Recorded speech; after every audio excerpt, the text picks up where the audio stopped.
Also rolling video. over here. Maybe we should do that whole clap thing. Countdown 3, 2, 1. Little bit of a delay, but it'll probably sync up nicely like usual. Okay, great. If this is everybody's first time tuning in to our Mystery Squad podcast today, or Mystery Squadcast as we call it, maybe. I don't know if we've called it that before. I think we have informally. Have we? Cool, because Yeah. I dig it. I'm Levi Harris. Cole Squires.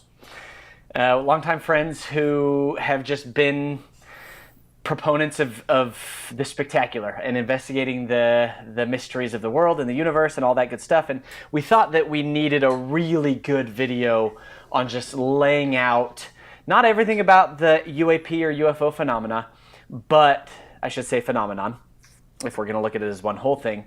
Sure. But the theories, the main theories that kind of people have put forth to explain what's going on. These people include the government and other people. So that's kind of a little introduction on my side. I don't know if you want to add anything, Cole. No, well, other than that we'll also kind of chip in our own thoughts on theories and evaluations of theories and stuff like that as we go.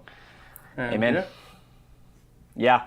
To give a little bit more history on the UFO stuff, particularly, we've been all over just traveling, exploring archaeological sites, looking for extinct creatures, all of that stuff. But the UFO stuff is something that Cole and I have just really been. We've been. You're probably the person I've gone out with to search for UFOs more than anybody else. I'll put it that way. Nice. Yeah. We're both. Here's the thing. We're both big nerds. Like we sort of pretend we're normal people. And we have some normal friends and we live normal lives, but we're just giant nerds. Like, as kids, both of us were the two people that were like looking at the foot of our bed, wondering if there was a gray alien there because we just got done watching Unexplained Mysteries and just like being simultaneously fascinated by and terrified by the unexplained and the weird. And we're just into it. And aliens are a big part of that and UFOs are a big part of that. So here we are. Yeah. And we follow everything pretty closely. We follow what's going on with the Senate hearings and what's going on, with some of the recent stuff in the last couple of years with David Grush and Lou Elizondo and the David Fravor incidents and all of those things. And this video might reference those things, but I don't think that we are going to go super in-depth in explaining rather than saying this stuff exists. Something is going on. Like people are seeing something, there's some sort of, we'll get into the explanations, there's a lot of explanations, but there's not nothing, that's for sure. Yeah. Can we just start there? I mean, holy crap, man. The level of delusion that people live under in this world is astounding to me. And the alien topic / UFO topic, because I think in some ways they are one and the same, although there's probably a lot of nuance. Like there are probably UAP things that have nothing to do with aliens, and there are probably alien encounters that have had nothing to do with UAPs. And anyway, I'm sidetracking myself a little bit. What was I trying to say? Oh yeah, like the fact that there are weird aerial sightings that are weird not just because they present in a funny way, but because they are by their nature, what's the word I'm looking for? Exotic to us, and have not been given an explanation that fits within consensus reality as of right now. The fact that those things exist and have been encountered in large numbers over the years is an absolute fact, and I mean like an empirically obvious fact. When you like take a second to look at the situation and analyze it and familiarize yourself a little bit with the stories and the data, it is empirically obvious that this is a real thing. And that has been my reality my whole life. Like, it's just always been an obvious open and shut, like, there's something freaking weird going on here. But the majority of people live in a world where it's all just hooey. It's all just made up. It's all just a trick of the eyes. It's all just this. It's all just that. It's all just government experimental craft. I just, I have experienced so much personal frustration with this in life where I'm looking at something that's just obvious and I just call it what it is. Yeah. And people who are hedging their bets because they can't afford to look stupid because they've never felt smart in their entire lives, they go with the safe bet and say that everything is nonsense, and they are still in the majority at this point.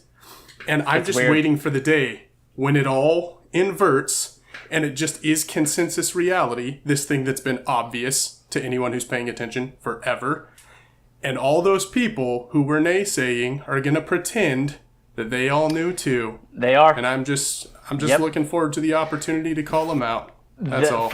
In 50 years from now, we'll be saying like, no, we were in on this stuff in the beginning, and they'll say everybody says that, and everybody was in on it, and everybody really believed this stuff. But literally, if you look through the comments, everybody's just like, well, this doesn't matter. It doesn't affect me in my life. I still have to go to work tomorrow.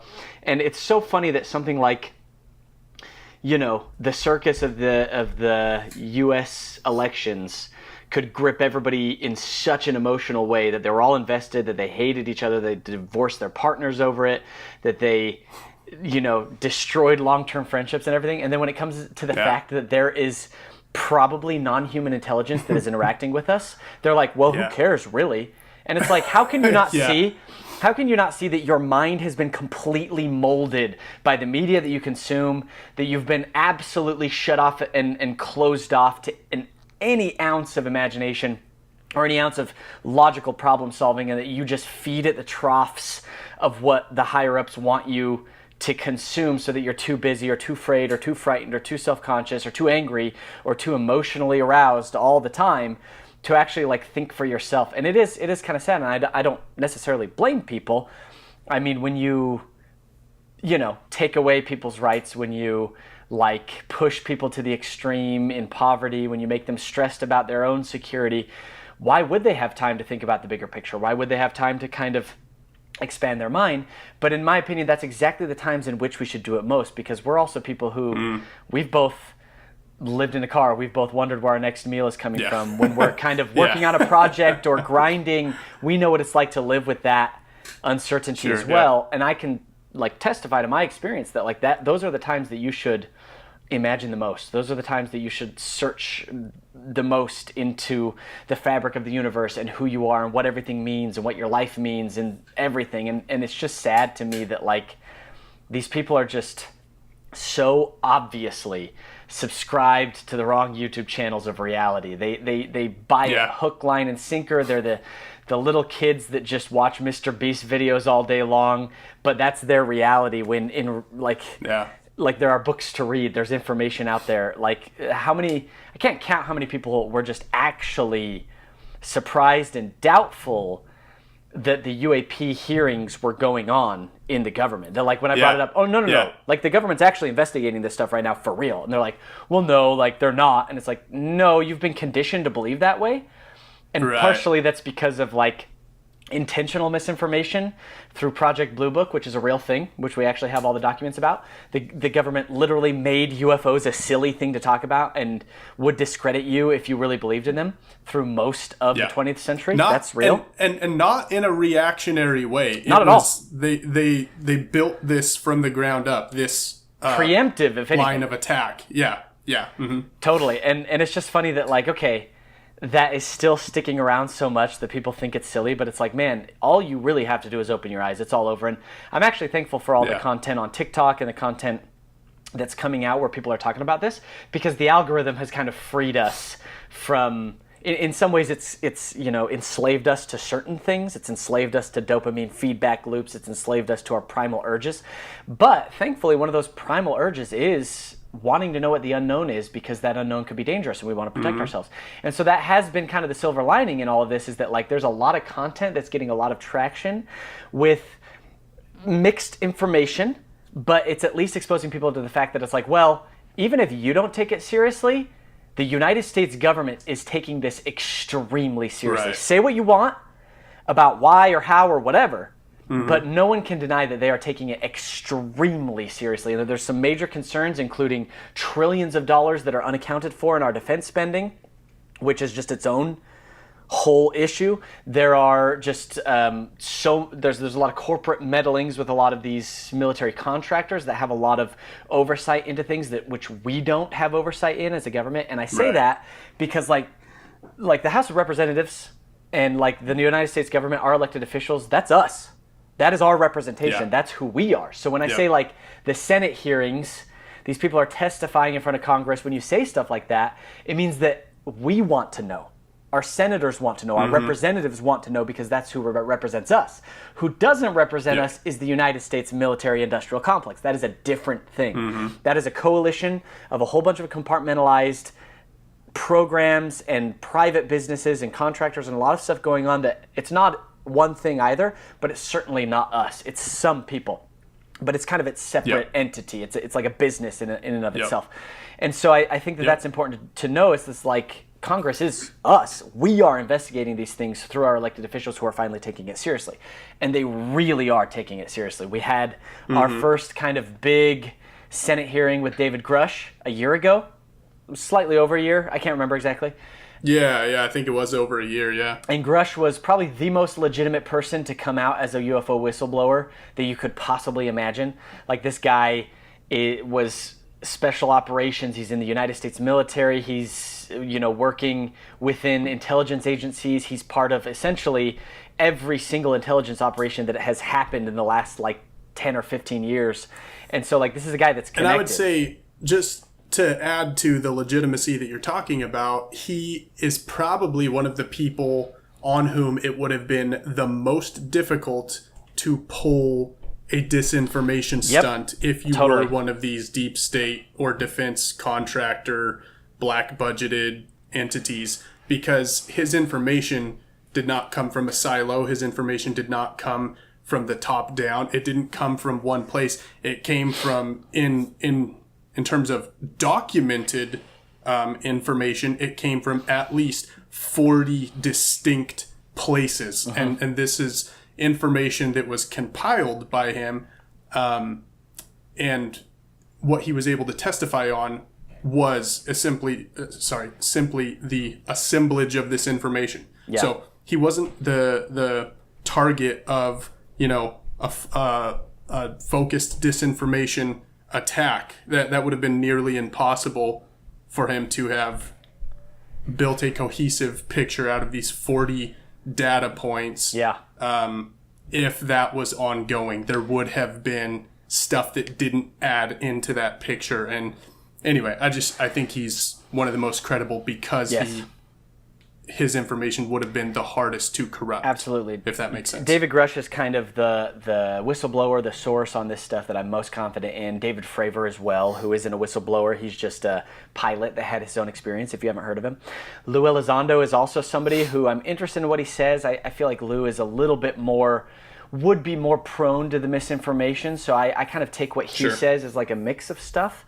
And I always try to corroborate it to something else just to be sure. But anyway, maybe we'll do an episode where we get more into that stuff, and I definitely suggest everybody research that. You can kind of just not scroll through TikTok right now without seeing it unless you just have the most janky algorithm of quick dopamine hits or whatever. But that's actually a good segue talking about a military misinformation campaign, because that is one of the explanations of what these UAP could be. And so I think we should just go right into it. And I think that it would be good to just go through all of the different points. And then as we're going through these points on this graphic that I have, I'm going to share it with you.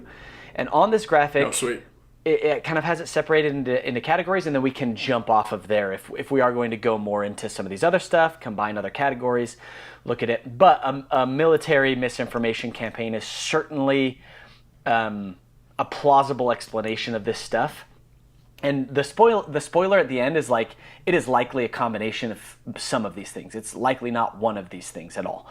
The UFO phenomenon is vast and huge, going on for hundreds of years. It's definitely varied, and keep that in mind as we talk. In terms of the military intelligence disinformation campaign, that's not only a contender for part of the explanation, I think it's an absolute guarantee that it's part of what's going on. Like, aside from any actual phenomena, that is also something that is actually very really happening at present, is disinformation from the government. Absolutely, yeah. Like, kind of, okay. I just want to send this to you. Cool. I'm trying to screen share here. Well, while you're at that, I'm just going to say one more piece of contextual info to our audience. It is like how to take us, how to qualify us for you, okay? Sure. If you are someone for whom the 2017 New York Times, right? It was New York Times with Leslie Kean, that article, and then the 3 videos that the Pentagon released as like, yep, these are definitely real, these videos that have been on the internet. If that whole moment in time was like a paradigm shift for you, then like the way to contextualize us is we're the kooks who the whole time knew that that was a thing, and that was not a paradigm shift for us. 2017 meant nothing to us because this has always been real. If you are not someone to whom that moment in time was a paradigm shift, and you've always, been along for the ride, just know that we've been there with you, and you can take us seriously on that level. Yeah. But if we are kooks to you, feel free to contextualize us like that. Sure. Just know that we mean business. That's all. And that's a good point. It's like, we're not here to convince you of our beliefs. We're here to just like look at the evidence. Like, this is what's going on. On a broader aspect, and this video today is more just about like, okay, well, what do the experts say? Like, what is the government and the people and the programs that are investigating this thing, even scholars, what do they say? How do they classify this stuff? So that's what we're going to talk about today. Whether you believe in it or not, this is what the experts are saying. Yes. All right. So here's kind of the graphic. I'm gonna put up this graphic on just the actual, when I edit this together of us, so that people can see what we're talking about. Sweet. But I'm just gonna navigate like this. Is that zooming in for you? Cool. Yep. Cool. That's great. So as you can see, the 3 kind of sections that this is separating it into is human, alien, and something else. People have subcategories and they categorize things differently, but I find this an appropriate way to kind of look into what these things could potentially be. You've probably heard of the extraterrestrial hypothesis. You've probably heard of the interdimensional hypothesis, future time travelers. All of this is kind of encapsulated here. And if you think about it, alien doesn't have to be from another planet. It's just not us, right? And so let's start with us. Let's start with this human aspect, because we were talking a little bit about a specific psyop. And if you'll see, in the human section, we have three sections and then subsections that those are broken down into: misidentified, military stuff, and breakaway civilization. And so as you can see, human, military stuff, secretive programs, and classified projects give an undue mystique. So it's not alien, it's our stuff. And then one of those things is the false flag, which is misdirection, psyops, disinformation, fake evidence to spook USA's rivals like China or to do some other effect, right? So false flag is where I would put total 100% misinformation campaign. That also includes, total, like if we have advanced technology to fake things, to create holograms that seem like UFOs, to create fake footage back before we had CGI. All of this stuff, like if the UFOs are completely and utterly fake and it's totally a misinformation or disinformation campaign by the US government or someone else, that would fall under false flag. False flag also includes us doing it, again, for China, for Russia, so that they're not going to mess with us for some sort of purpose. I should also say that Project Bluebeam would fall under false flag, which is not substantiated, but it is a theoretical idea that there is a kind of a program within the United States government that makes these holograms that are not real, that is going to be used to kind of create a second coming sort of thing, which will bring down the gods who will reign us, and the government will take control of the world. I don't necessarily believe or disbelieve in that, but that is what Project Blue Book is. It would also fall under, or Project Blue Beam. Sorry. Blue Book is the actual project that is documented that the United States investigated UFOs, and Project Blue Beam is a theoretical, unsubstantiated project that would be these holograms to mess with us and subject the populace of the world eventually. So two very different things if you've heard Blue Beam and Blue Book, but those would be under false flag. Should we just go through the military stuff, go back up to misidentified and down to... Okay. Sure. So above that, funding... You're no longer screen sharing. Was that your intention? No, but I can... Let me find out what happened. Or at least it stopped on my all end. Good. Let's see. Okay, how's that? Are we back? Cool. Yep, I got so there's false flag. Above false flag, funding round is that UFO reports are leaked to increase congressional funding for fringe Pentagon programs. Now, all of this is under military stuff, meaning the UFOs are created by the military. So it's either like advanced tech that the military has, it's things that we've created that the public can't know about, secret operations, secret military tech, which is down at the bottom, highly classified experimental hardware, and then also you have dark military, which is advanced tech and capabilities intermixed with abductions and false flag events. So these all can work together as well. All of these things with the military stuff, they could all be true. They could all be elements of what's going on. And then in the secret military tech, you have ours, like in Area 51 and other places, but you also have someone else's, like Russia, China, etc. So it could be military stuff from a different country that we're seeing in our airspace, that we are investigating, reverse engineering. So that is one of the theories. This is all just human military stuff. There's a little note here that says the Pentagon is not just one thing. Many different programs and departments compete for budget. So there could be a lot of this stuff going on that we don't know about. There is stuff going on that we don't know about. So that's already something that's real and part of our government and our military.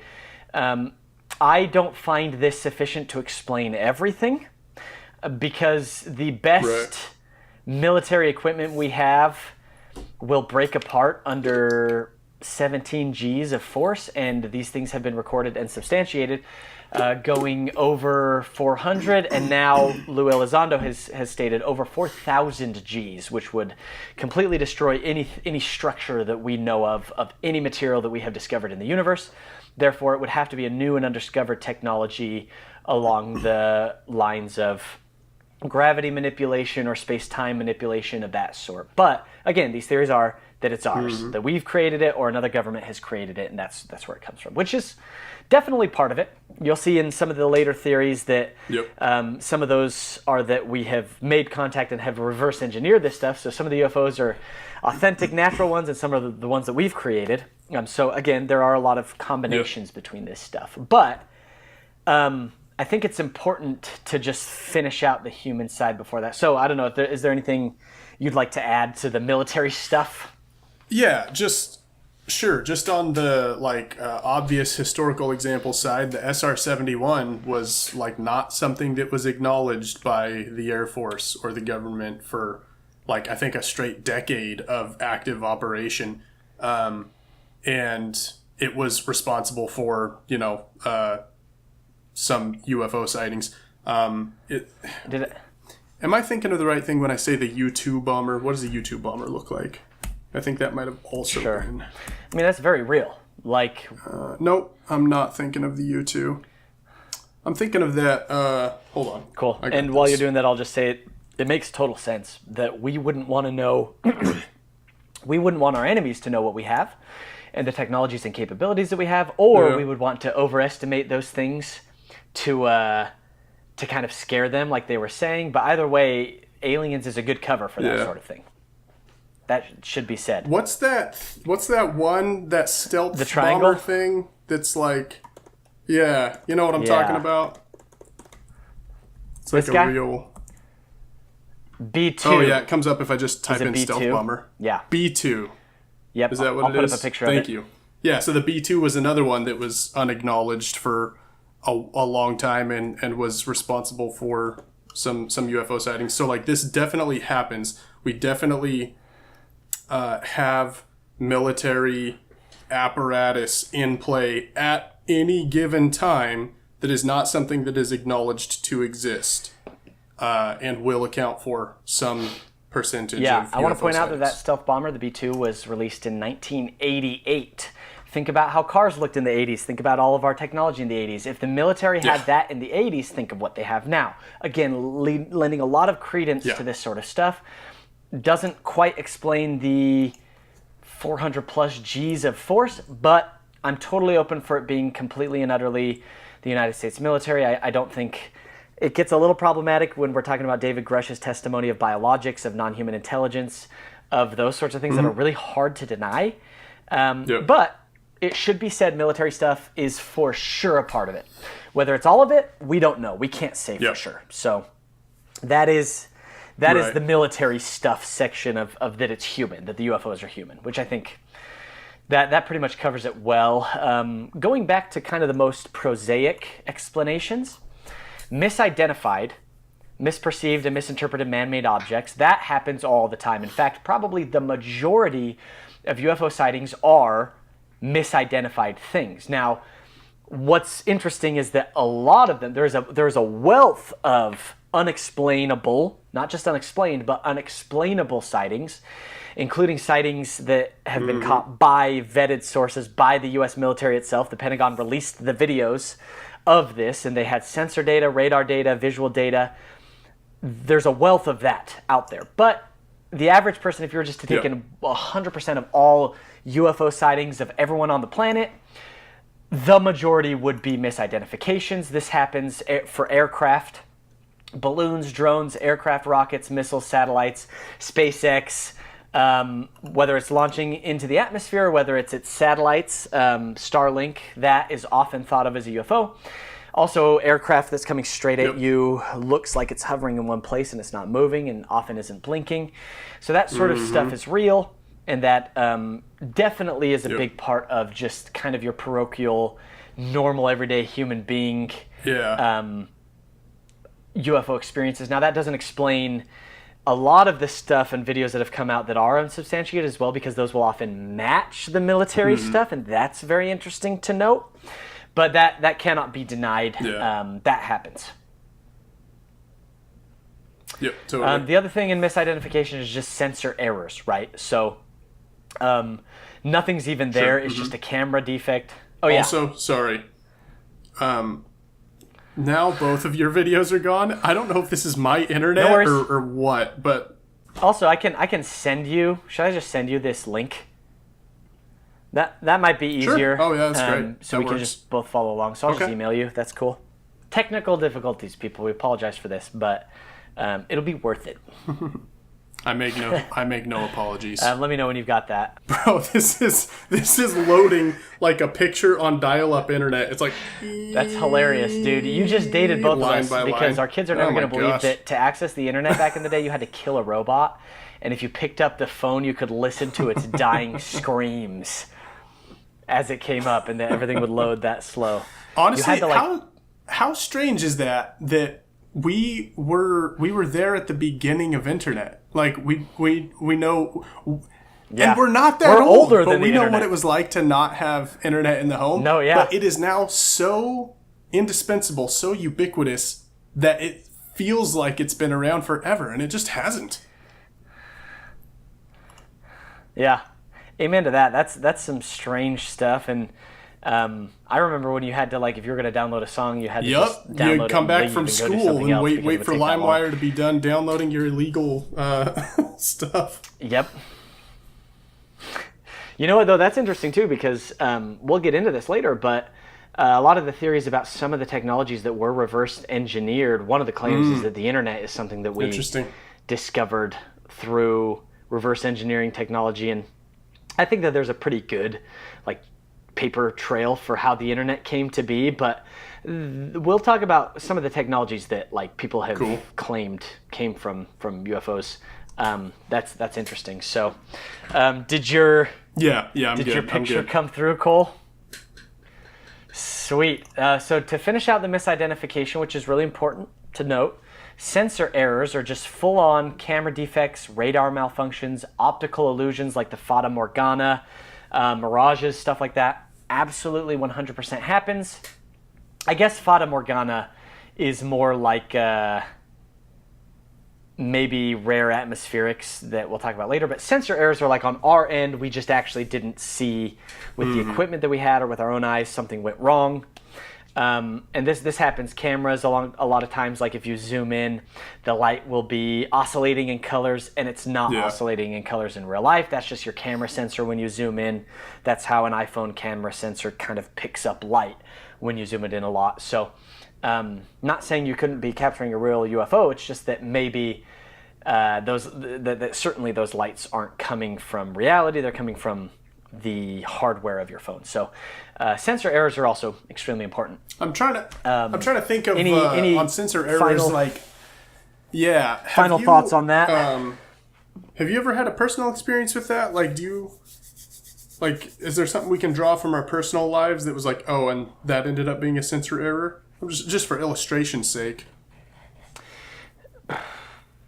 I feel like more of the stuff for me personally has been the misidentified, just like on the top end aircraft balloons, like rockets. I saw a very low, what looked like a satellite a couple weeks ago that was like extremely low, because I'm used to seeing satellites all the time. I could tell this was larger, closer. I thought it was the moon at first behind the clouds because of how bright it was. But it continued across the sky and then disappeared, and it went into like a kind of a crescent shape. When it disappeared. Right. Totally UFO feeling. And that is kind of how things look when they're entering the atmosphere. Turns out, I think I looked it up, and there was some sort of missile launch that day or thereabouts. So I think that's probably what it was. But that's the sort of stuff that I think I have seen personally a lot of times. Your kind of V experience is interesting because that would be, we don't really know of any aircraft that behave like that. But as far as sensor errors go, that's usually like submarines, ships that are just looking at radar, that see a blip, and there's nothing there. That does happen. It's rare because that equipment is top of the line, millions and millions and billions of dollar equipment, but it happens, and that should not be discounted. Fair enough. Like, I definitely trust, in the David Fravor experience, for example, and all the Pentagon videos, I definitely would trust the sensors of that equipment more than just your random friend who's like, well, do you know about the parallax effect? I didn't know about this until yesterday, but I've never heard about the parallax effect, but you should know about it. And I'm like, dude, I'm a videographer. I know what parallax is, first of all. Second of all, the mathematicians at the university that said this stuff was going over 400 Gs, I think probably have a better grip on it than you do, my guy. And like, do you realize that you're in flat earther 5G causes cancer seriously world right now? And maybe I shouldn't link those two things together. I don't know anything about that, but it's just funny that those people are like, the parallax effect. It's like, oh, good job. You learned a new word. You never knew that word before. Good job. That has very little to do with this situation, because the way of the triangulation of these sensors and how these, like, you think these billion-dollar F-15 shit, whatever they are, planes, jets, that we use to protect America and bring down other fighter jets Radio Shack are not going to be able to measure exactly where something is. And that you just looking at it, you're going to be able to go, well, it's obviously a bird with parallax effect. I'm like, I'm sorry, you're making yourself intentionally stupid. You are literally intentionally making yourself a less intelligent person because it's more comfortable for you to believe that. I mean, and you want to be right. That's what it is. You're more stupid. It is it's just hedging ridiculous, one's man. bets, because if you believe something stupid and you end up being wrong, then you will, and you are someone who can't take that, you will never recover from, being made to be a fool. Like your ego won't recover from that, so you never risk going there. And it's for someone in that situation, it is too high of a risk to believe anything fringe or to investigate anything fringe, to engage with anything fringe in any way other than to just outright dismiss it is too high of a risk for what they fear. And I'm okay with being made to look like a fool. Like I've done it to myself plenty of times. But that's kind of how I've gotten good at parsing out, garbage from reliable stuff. So yep, it just is what it is. If you've never been wrong about something, you're not a very intelligent individual because you've never learned from the mistake of being wrong and mistaken about something. And that's like, if you're so overly careful that you like can't be wrong about something, what a well, I shouldn't say Neanderthal, but what a freaking caveman mentality. And I say that because the Neanderthals were quite intelligent and had brains that are bigger than ours, okay? But not the brain's size directly correlates with intelligence, but that's a different conversation for another time. I just don't want to badmouth Neanderthals, but these people are stupid. These people are the dumbest of the dumb. And it's just funny that it's like man, what a boring, wasted life. That is boring. That you had to live every day, every second, like not being wrong or not being seen as smart or intelligent or right about stuff or like cool. So many, like there are people, too many people only do stuff so that they seem cool to other people. And it's like, yeah, you're going to be an old person and you're going to look back at your life and realize you wasted it because you lived it for other people and not for yourself. It is sad. Above any other qualification, it is like unfortunate. That's what it is, that behavior. Yeah, totally.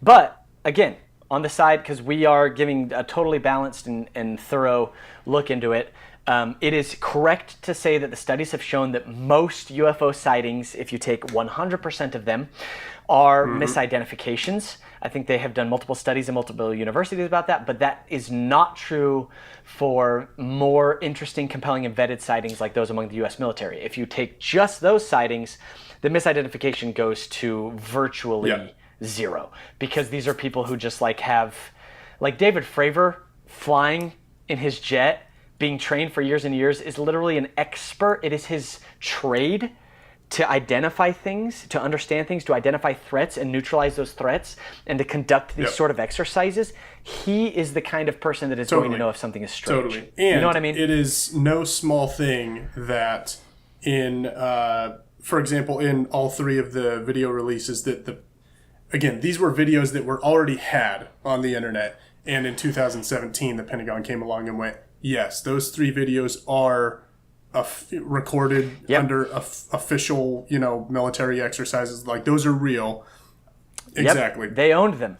They fessed up. So, they're like, these are ours. And maybe never would have if our boy Tom didn't make that happen, Absolutely. They probably wouldn't have. So it's no small thing that in those videos and in many other cases, the sensor reading, which in these cases is an infrared camera, the sensor is corroborated by what people are actually seeing and commenting on with their eyeballs. And in at least one case, I think it's the gimbal one, it was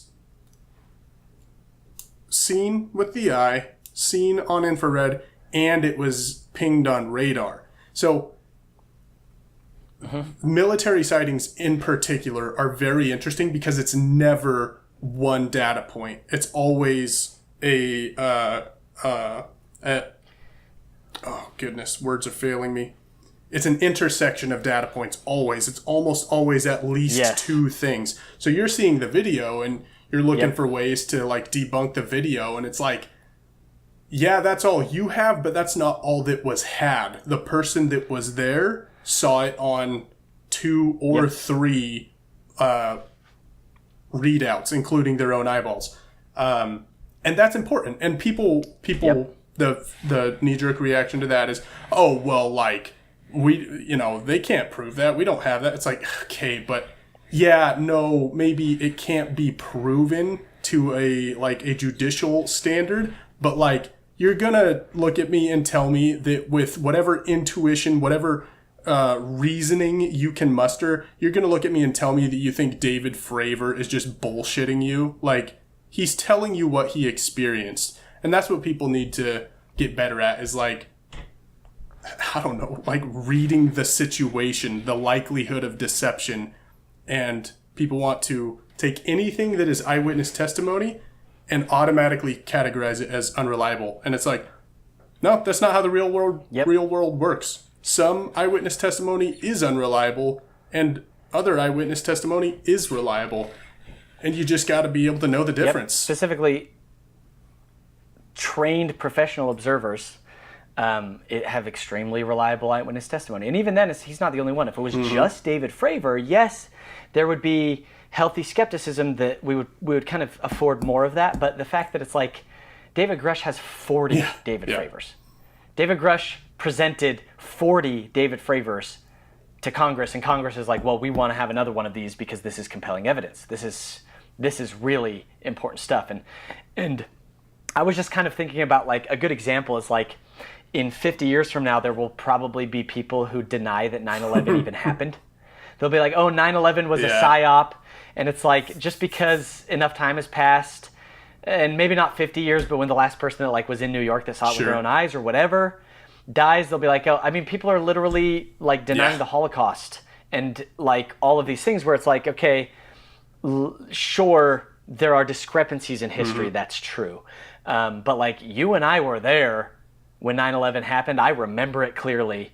I remember where I was. I remember totally the reaction of the entire world at that time. And you have, millions of eyewitness testimonies. But it's like, okay, well, what number is enough, right? One certainly isn't, but is 40? Is a couple hundred? Like, where's the point where you're finally going to say, like, okay, well, eyewitness testimony now, like, is legitimate? Or are you going to keep burying your head in the sand more and more and more? Like we're talking about the intersection, like you were saying, of so many data points here that we need to start paying attention to this stuff. So, and, well, that's kind of the human thing. Another very interesting part down here, Breakaway Civilization. I love that it says Wakanda-style secret society with anti-gravity or advanced tech or whatever, right? Very interesting. This actually is very similar to the Cryptoterrestrials that we'll get to later in the alien section. But this is the the idea of a human race, a specifically human civilization that created this technology that just had that either has or had, and I'll talk about that in a second. Just a much more advanced technology that we do. Again, kind of a more difficult theory, but an interesting one. Especially compelling when we talk about this stuff happening in the oceans. A lot of that was focused on in the recent hearings. It was like, this stuff's coming out of the oceans, they're being made in the oceans. There's accounts from military people seeing massive skyscraper-sized craft come out of the ocean. The 4chan leak, famously, which has absolutely no credence to it at all because it's just a random post, but has started lining up with a lot of the other things, which is why people are noticing it. Talked about kind of them coming out of the ocean, and I think the Breakaway Civilization we should talk about more when we get to the Cryptoterrestrial part. But we'll just give that little caveat that, like, when we're talking about the Cryptoterrestrials, one of the possibilities is that they are a human civilization, either an ancient one in some hidden part of the world underground in giant caverns at the bottom of the ocean, somewhere in a pocket dimension, whatever it is, that has this technology.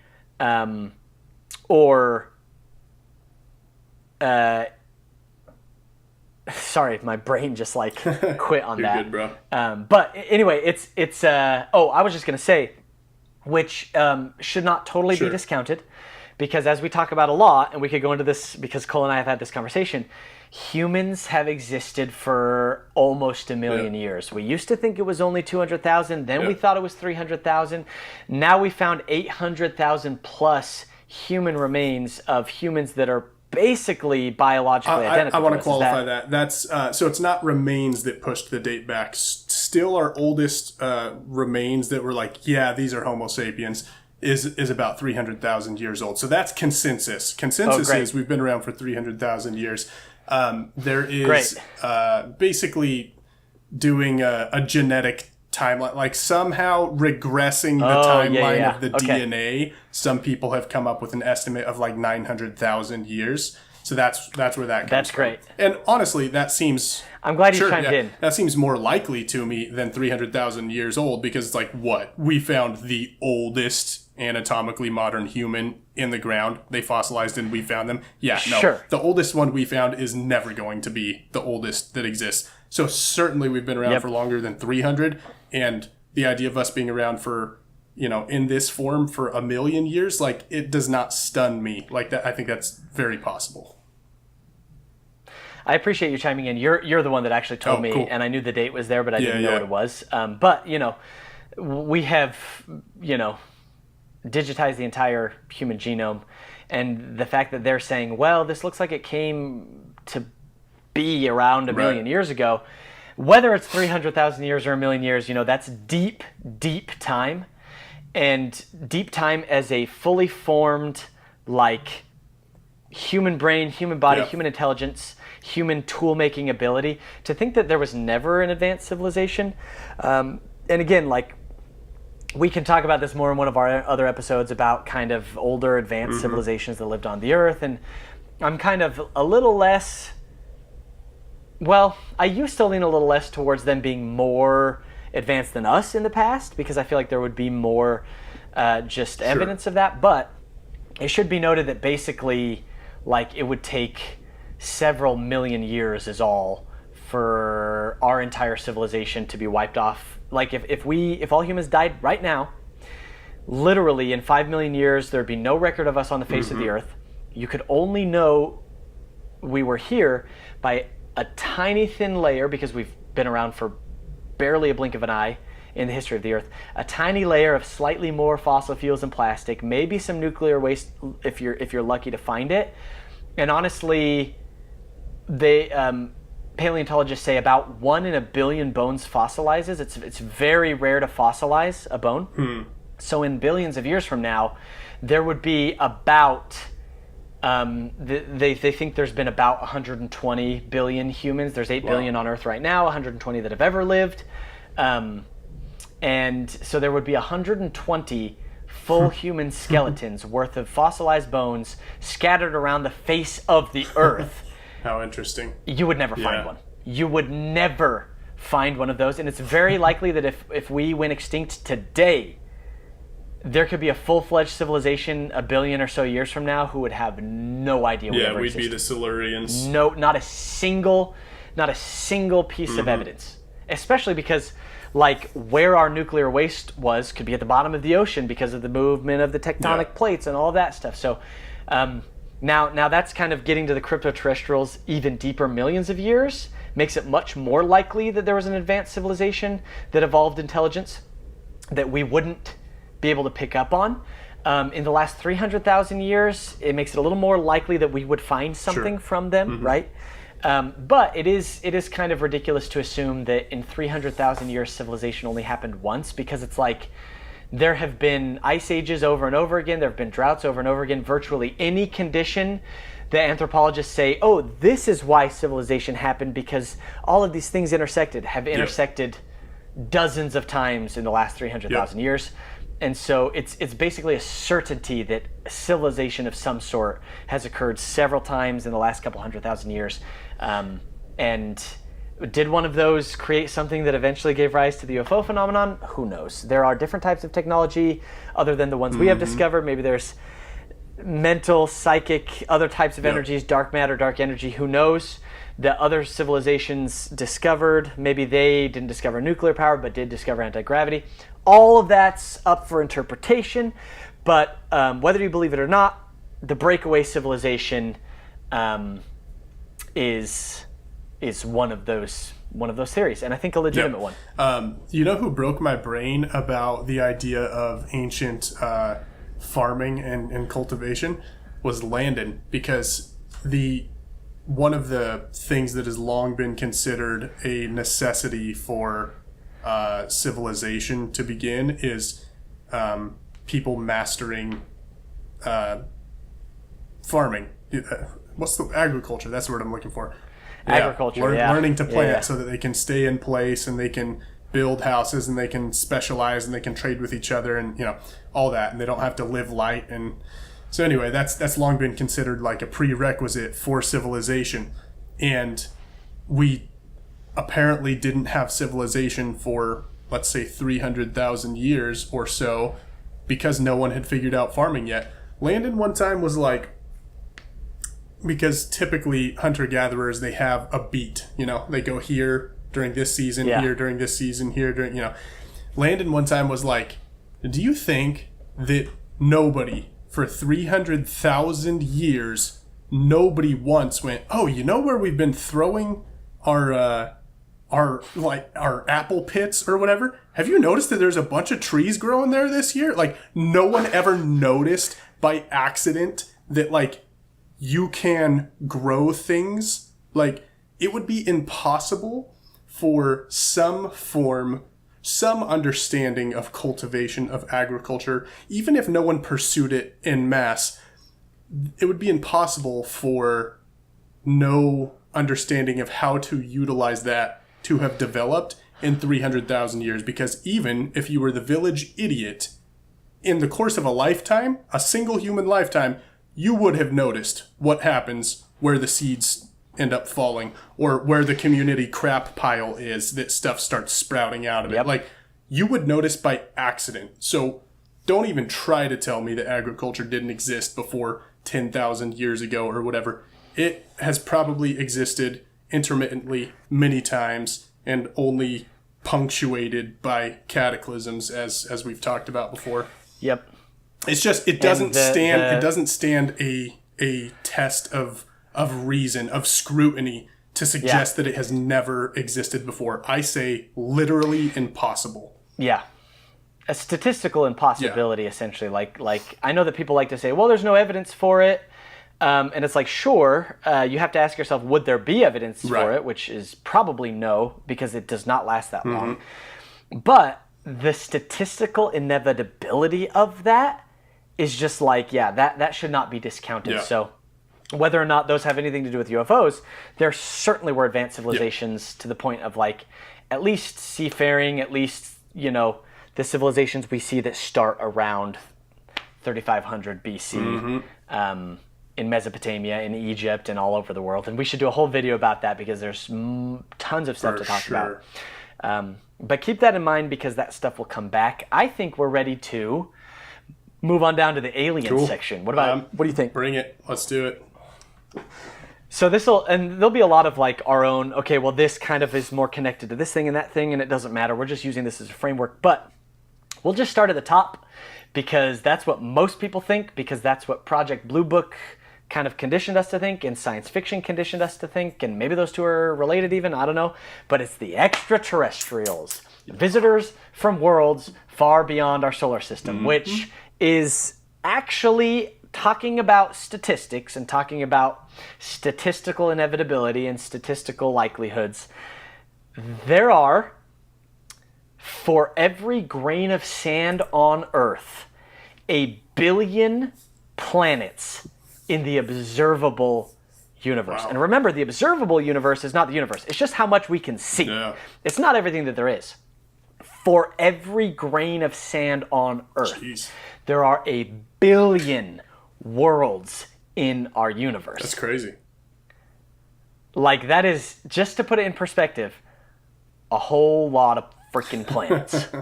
Yeah. So seriously. The idea, and this comes down to the Fermi paradox, which a lot of people have talked about. The Fermi paradox is, okay, if our universe has been around for tens of billions of years, where are all the aliens?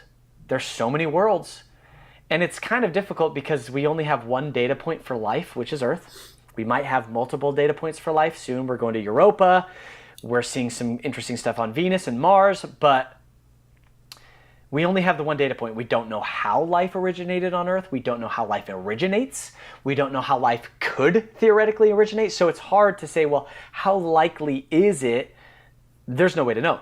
But when you're talking about just trillions and trillions of planets, it again, you have to look at statistical likelihood of these sorts of things. And so the Fermi paradox saying, like, well, if it's so likely that there's aliens, why don't we see any aliens?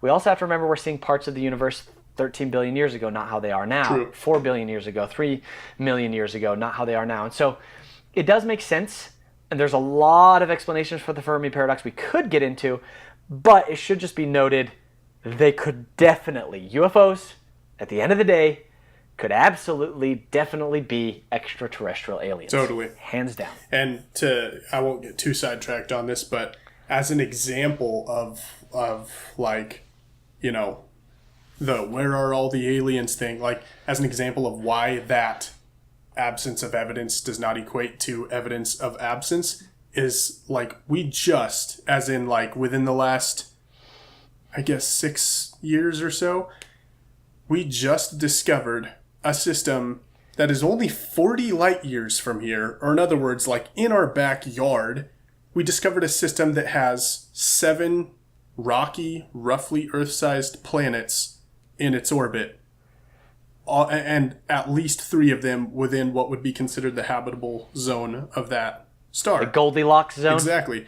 And this is a system that it's like it's too far away for us to, like, let's say, observe city lights if there were city lights there. You know what I mean? But like, yeah, for sure.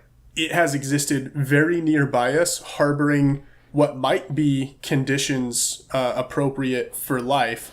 It's been in existence there for probably billions of years, and we just discovered it a few years ago. So where are all the aliens? Well, we don't have the requisite facilities, the requisite or faculties, I guess I should say, for seeing everywhere to see where all the aliens are. Like, we barely have an idea of the things that are in our close proximity and just in the natural sense. The fine details, like what would be observable in the presence of even advanced life, like, we don't have the faculties to really be able to observe that stuff unless someone has been broadcasting radio signals for many, many decades and they live in our backyard.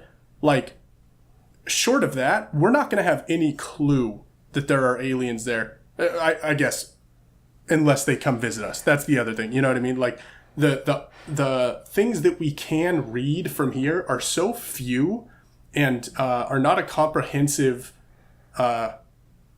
look at what we would need to be looking at in order to determine or rule out if there is life all around us. Yeah, I mean, we're reliant on just such a narrow band of data reading, I guess, and it doesn't tell the whole picture.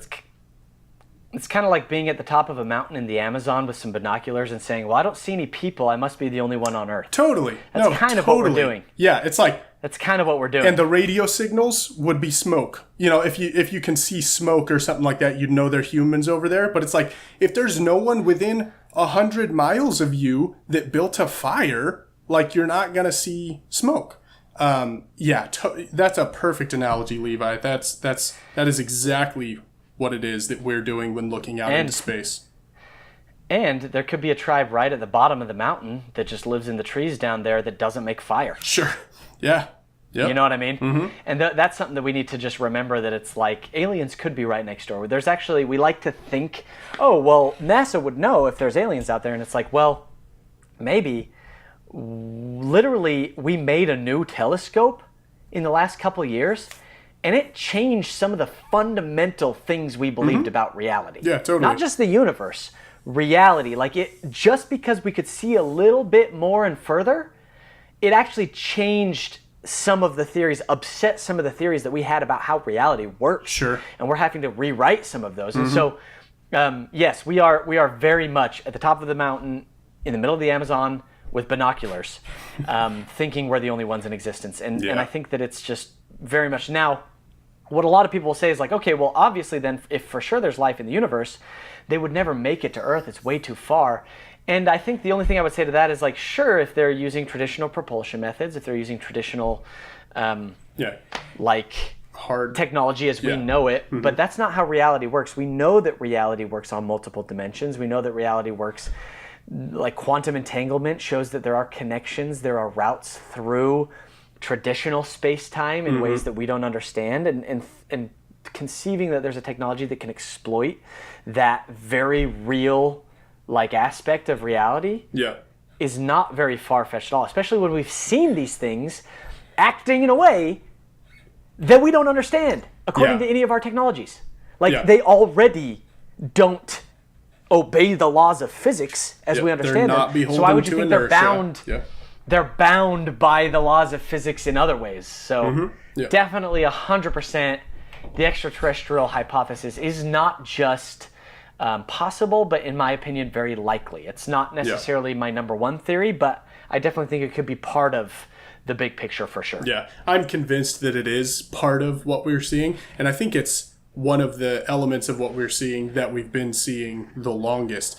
And though it's maybe less exotic than some of the other things that are probably also real and happening, it to me is my favorite one for whatever reason. Probably because it was my my childhood view of the entire phenomenon, and so there's like nostalgia to it. But it's my favorite one, and I'm convinced that it's a real part of what we're observing.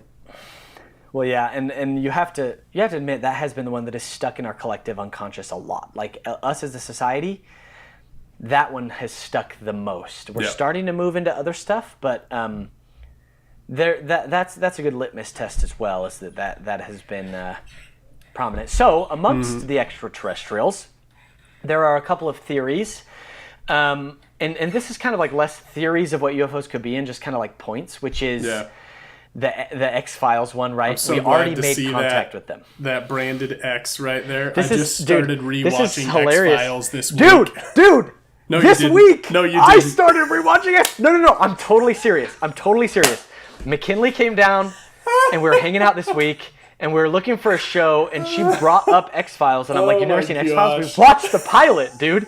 And she's watching it now on her own. I seriously just restarted X-Files this week. Dude. This is wild. Like 3 days ago. Hilarious. I haven't seen an episode of X-Files for like 7 years.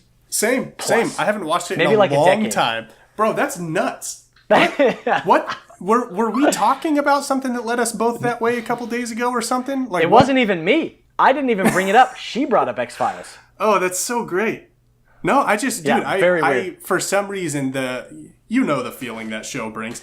The feeling was sitting with me, and I was just like, I need to connect to that feeling somehow. And I was just like, I'm gonna watch X-Files, and it's been a long time for me too. Oh, that's crazy. So I guess this theory is kind of like, well, why, if aliens are here, why don't we know about it? And this one's kind of like, we do. It's just that they have contacted the president or, the military-industrial complex, pretty much anybody besides, Congress or the Senate or whatever. Anybody who's not us, and that for some reason they're keeping it secret. In line with this is that that one Israeli defense minister guy who said, there's 9 species of aliens. Yep. There's a galactic, what did he call it? The Galactic Federation, he says. Federation. He said Donald Trump knows about it. And that's kind of weird because he did work in military defense. Could be a misinformation agent. We never know. There's a Canadian former intelligence... what is he? I forget his position, but he was not like, when I say intelligence official, like he was not a desk jockey at the Pentagon or something. He was like an important man in the Canadian intelligence sphere, who says basically the exact same thing. I think he goes a little more into it, and if you listen to him talk, I think he gets a little more on the woo-woo side of things. But again, someone who came from the positions that would know and corroborates this idea of us being in contact with other species. Anyway. Yeah, and in fact, I have a personal experience where it's not firsthand, it's thirdhand by the time it's getting to you. So take that for what you will. But my brother-in-law, when he was living in the eastern United States, met a guy who was ex-military, and high up, top secret parts of those projects and everything. And this wasn't like some kook who said it. This is like from a military family. Everybody knows this guy's ex-military. And he said very plainly, there are 9 species of alien that we know about. And here's the interesting part. He said one of them, he's like, I don't know anything about it except for that one of them stinks. One of them smells so bad. And my brother-in-law didn't know anything about the, how do you say it in Portuguese? Varginha extraterrestrial whole thing, which it's like, watch that documentary. It is incredibly compelling. What's the guy's name? And what's it called? James Do you want to look? James James moment Fox. Moment of contact? Is that what? Yeah, Moment of Contact. Yeah. And I'm going to tell you the year and everything. So Moment of Contact documentary, you can watch it on Amazon Prime, Fubo TV, whatever that is. But it's 1996 in Brazil. An entire town had this experience with a downed UFO. People touched the alien, including a man that then got sick and died for whatever he contracted from it. It is fascinating, and one of the things was it smelled incredibly bad, and so that's why my ears pricked up. Not anything for sure substantiated, but you have to start to notice things that are coming from two different sides. Yep, and so it's totally. if for example Bob Lazar seems like a total kook, but he mentions a technology that was classified until the early 2000s.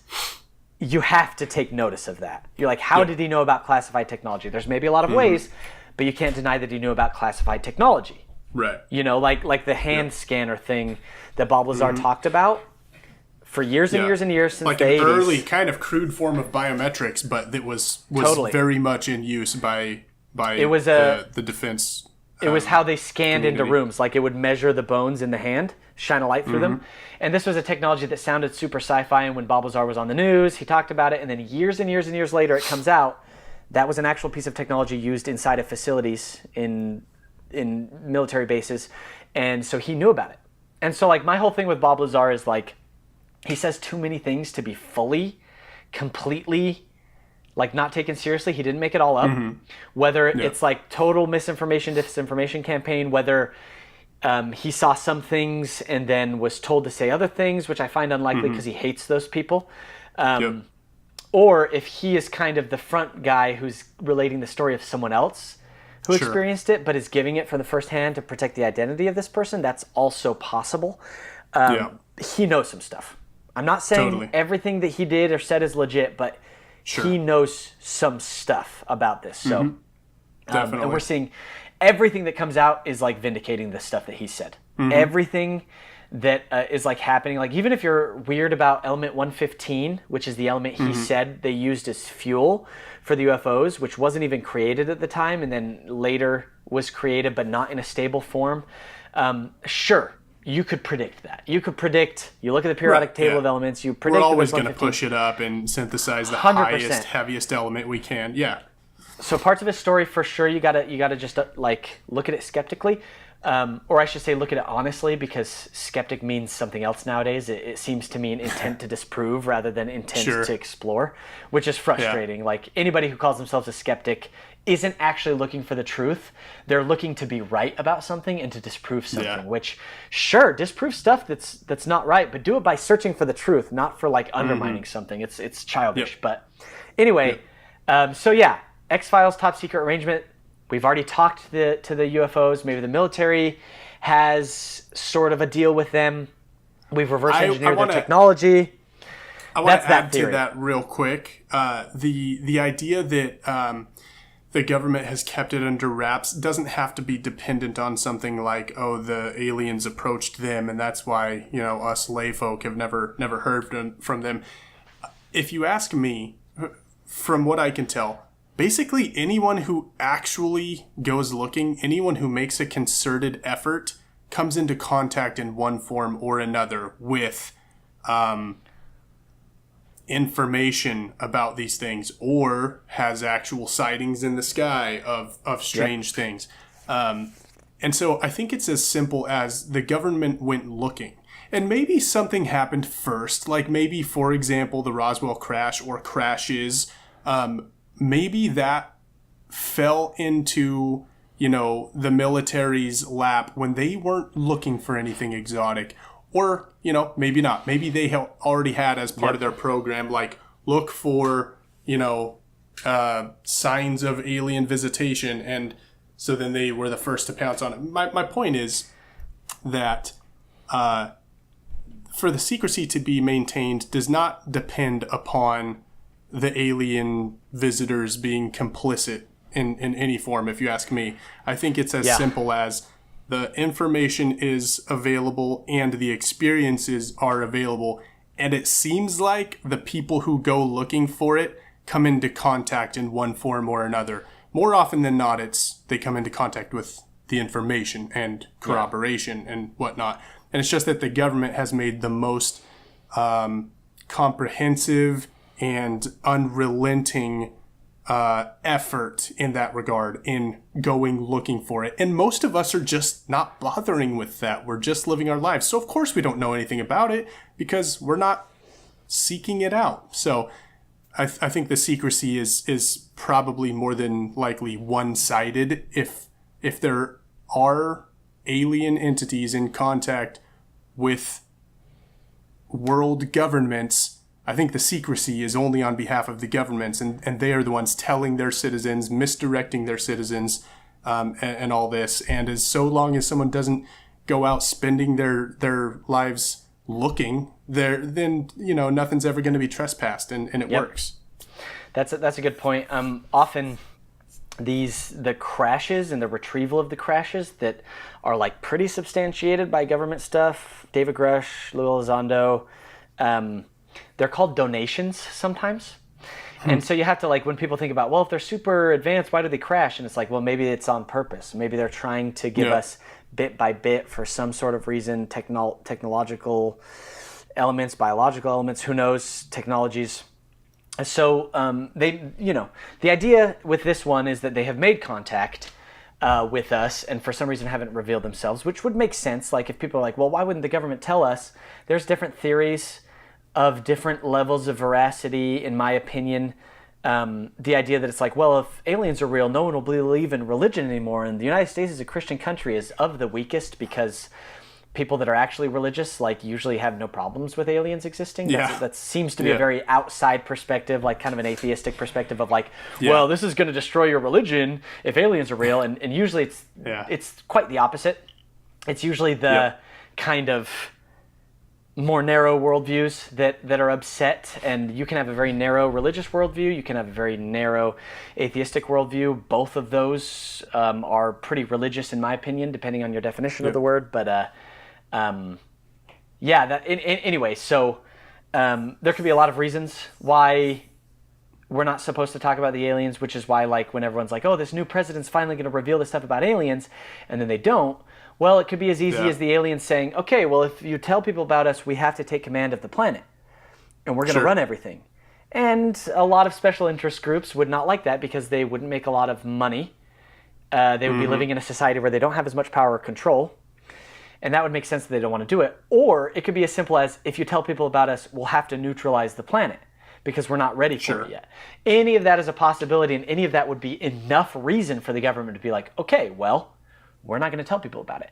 And if the aliens were like, okay, we do want people to know about us, but on our own time.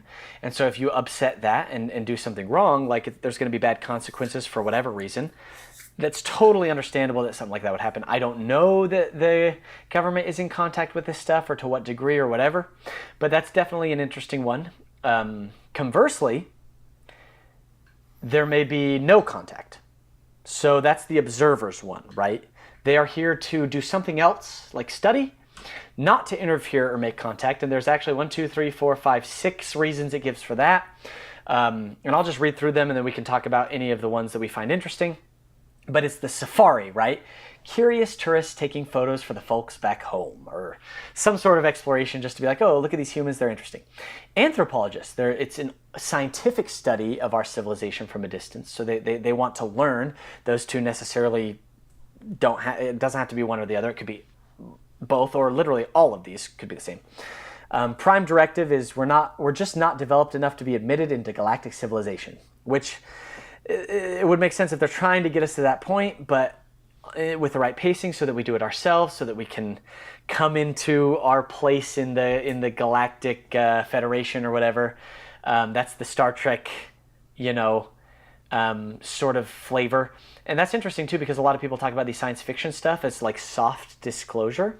And then it's like a lot of scripts and a lot of movies being made are like subtly influenced by people who know what's going on, so that the general populace will be more open to the idea of these sorts of things. So it could be kind of a double attack. On the one hand, we've been watching Star Trek for decades, and on the other hand, we have TikTok to dull us. And so when the aliens actually show up, we're like, you know what? It's about time. You know what I mean? It's not world or earth shattering where, even after some of the semi-cataclysmic events that we've had in the last couple of years that aren't cataclysmic but that feel that way. People perceive them as cataclysmic. Sure. COVID, certain presidential candidates, wars, stuff like that. That has also worn us down to the point where I think a lot of people, if aliens were revealed as real, they'd be like, well, the world's already pretty crazy, bro. Like, stuff's already wild. So that's interesting. Drones, robotic probes flying around with no biological entities. This kind of goes against some of the pretty legit stuff Grush has said with the biologics that we've had. But the drones is an interesting thing that we need to talk about that I'm actually going to tie to on this it's called intra-terrestrials and ultra-terrestrials, which both kind of fall under the crypto-terrestrial thing if I was going to make my own graph. Yeah. So we'll talk about drones again in a second. Cool. But breeding program, infertile aliens seeking to create a hybrid race through human experimentation. That one we should talk about here in a second because there's some interesting things about human evolution. And then not that special.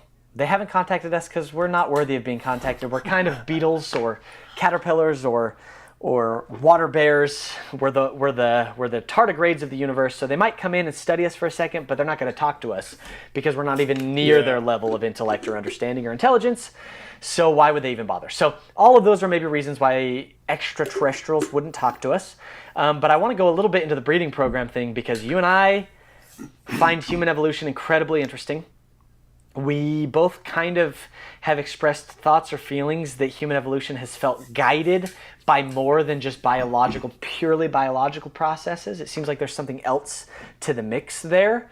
And it's also extremely suspicious, the growth, the explosion in brain size. Like what separates us from the chimpanzees, between humans and chimps, that happened so freaking quickly in like record time as far as the evolutionary tree goes that like our brains exploded in size.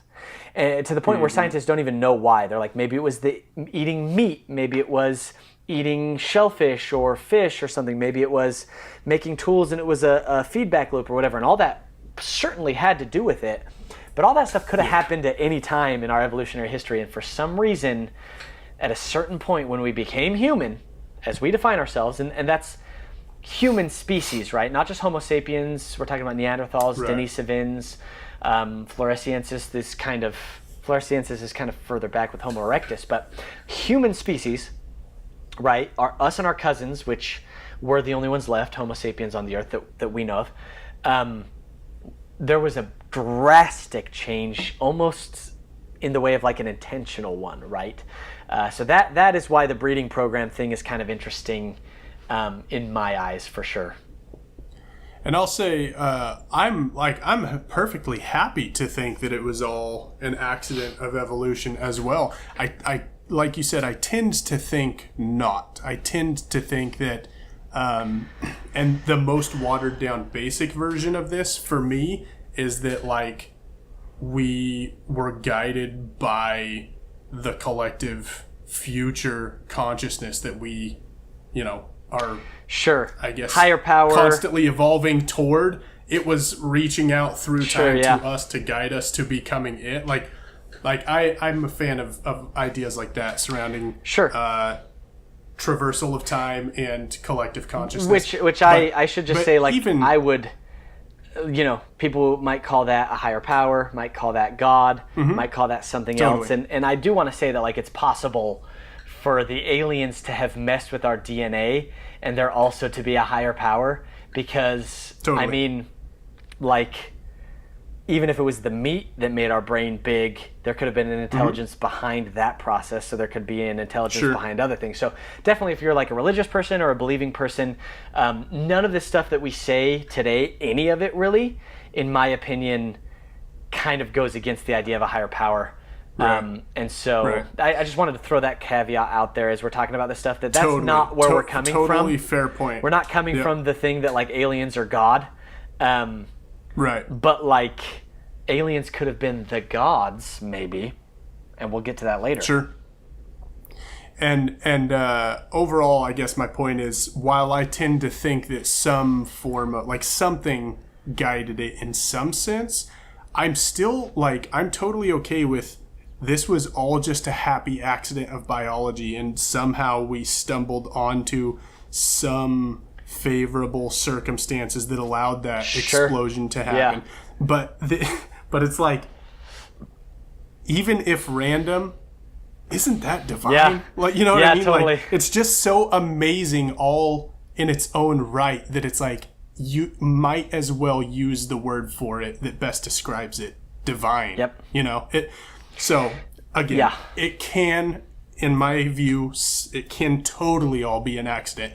But I think that is something special. Yep, and that those two things aren't necessarily mutually exclusive, especially when you look at time as non-linear in its native state and only linear how we kind of process it. It's like, well, whatever we become as humans, wherever we're going, whether that's where we're destined to go or where we choose to go, at the end of the day, it might be impossible to tell the difference between those two. And any difference between what is destined and what is chosen disappears when you look at things in a certain way. And now we're getting philosophical, and there's a lot of holes to poke if we're going that direction. But just to kind of like lay the base state, this podcast today, this episode, is not to definitively argue for one thing or another, and like human evolution being a mix of aliens, natural stuff, an accident, a loving God who's out there as a physical entity, if that's what you believe in, or if it's our future consciousness collectively coming back to create ourselves, whatever it is, or if all that is somehow true in a level that we can't understand. I feel like all of the stuff we're talking today leaves room open for that sort of stuff. And I feel like when people get too into the nuts and bolts and nitty gritty of their definitions to where they're like, this is mutually exclusive to this, I think that actually inhibits a lot of this exploration, because I like kind of the allegory of the painting.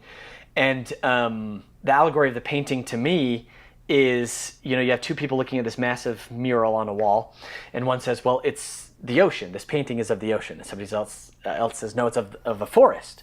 And you already know where this is going. But it illustrates the point quite well, I think, is that one person can say, no, I'm literally seeing it, it's the ocean. And somebody else is like, I'm literally seeing it, it's trees. And they can argue with each other, they can hate each other, they can agree to disagree, they can kill each other, they can form religions around the ocean and the trees, and then have religious crusades against each other and try to wipe each other off of the earth with genocide. They can do whatever they want. They can even try to tear the painting down because somebody else is choosing to see it differently. When in reality, if they would just step back and look at it, they would see that it is a landscape. And the concept of a landscape, which includes both ocean and trees, was beyond what they could have understood at the time or what they chose to understand at the time. And I think we often do that as we approach the unknown. We like to classify things. We like to understand things. We like to define things, because that's a survival skill, because these are the poisonous berries and these are the good berries, and we need to know the difference. But when it comes to philosophical stuff, we also need to be able to entertain paradox. And we also need to kind of stay away from this false kind of mutual exclusivity that we throw things into all the time. Yep. How could we ever possibly know, with our very limited corpus of concepts that we work with, our dumb little monkey brains, how could we wrap our heads sufficiently around the things, the future things, the big things that we're talking about, so as to concretely define them? We can't. So why pretend? Yeah, and that's how could we possibly know? And that's a hilariously modern trait. Kind of the scientific revolution, which brought about just substantially more good than bad, did bring about some bad stuff. It brought about miracles like modern medicine and kind of all of the marvels we've had that have improved the world for the better. But it also has kind of created a type of thinking that doesn't apply to every single situation. It applies to many situations. It applies to scientific situations, but this method of sort of just doubting everything that seems weird is not a good way to address everything in your life. Right. Anyway, I feel like that's a good way to move down to the fact that the extraterrestrials could be beyond our understanding. Truly alien beings with alien intent and unfathomable behaviors. Maybe we just don't freaking know why they're here. And that even if they tried to explain why they're here, it wouldn't make any sense to us. And in the same way that if you were going to explain to, a tribal person why you needed to brew alcohol to use as fuel in your car for the combustion engine, it would take a very long time to explain it to them. They maybe could learn how, but you would have to do a lot of groundwork first to teach it. But at the end of the day, you're not going to explain like quantum entanglement to that person because you're not going to explain that to me. You know what I mean? Like I'm still trying to understand that stuff, and that made it sound like I'm like so much smarter than a tribal person. I think I want to change my example. I don't want it to be a tribal person. I want it to be a child. Like to explain to a child, for example. So let's separate those two things because I think the tribal member actually could come to understand particle physics and quantum entanglement for sure. But a child, for example, one day will be able to when they are no longer a child. But while they are a child, for the whole time that they're a child, they will never understand the intricacies of a combustion engine. They will never understand the intricacies of quantum entanglement. But someday, that same child, when they are no longer a child, will be able to build that engine and will be able to do the experiments and all of the computations inside of those quantum mechanics. So again, it will be a different state. That child does have to turn into something else with a different mind and a different body and a different way of interacting with the world, which is an adult, right? But as a child, you can kind of lay the groundwork that those lessons will build on, and maybe that's what's going on. Yeah. Also, I feel bad about the whole tribal person thing. Like I definitely abandoning that. No one is going to have locked onto that in the way that you fear. Well, it's not that I fear. I just feel genuinely bad because I've met a lot of right. It didn't come across. Humans are smart, right? No. I wanted it was just for the combustion engine sort of exercise, and then it kind of got worse. And anyway, it was an example of familiarity versus nothing to do with intelligence. Okay, so that's aliens. That's aliens, and there's more to do with that, more to do with how that will come up later as we're going into the other stuff. And when I say aliens, I mean extraterrestrials, right?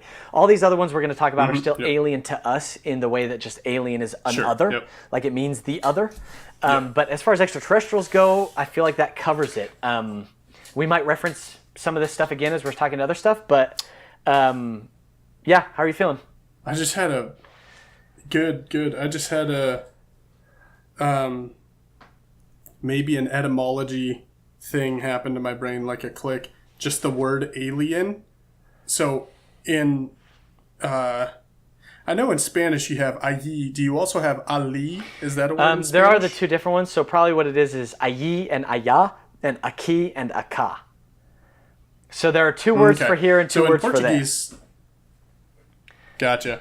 In Portuguese, they have the equivalent of, they have aí, ali, and lá, which would be allá. Oh, sure. And ali is like, what are the differences? Allí is like something you would say second person, like allí, like there as in there.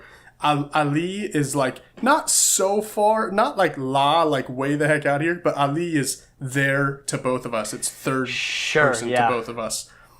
And so I'm wondering if, since that definitely probably comes from Latin in some way or another, is alien just like the third parties, the it, the n, the e's.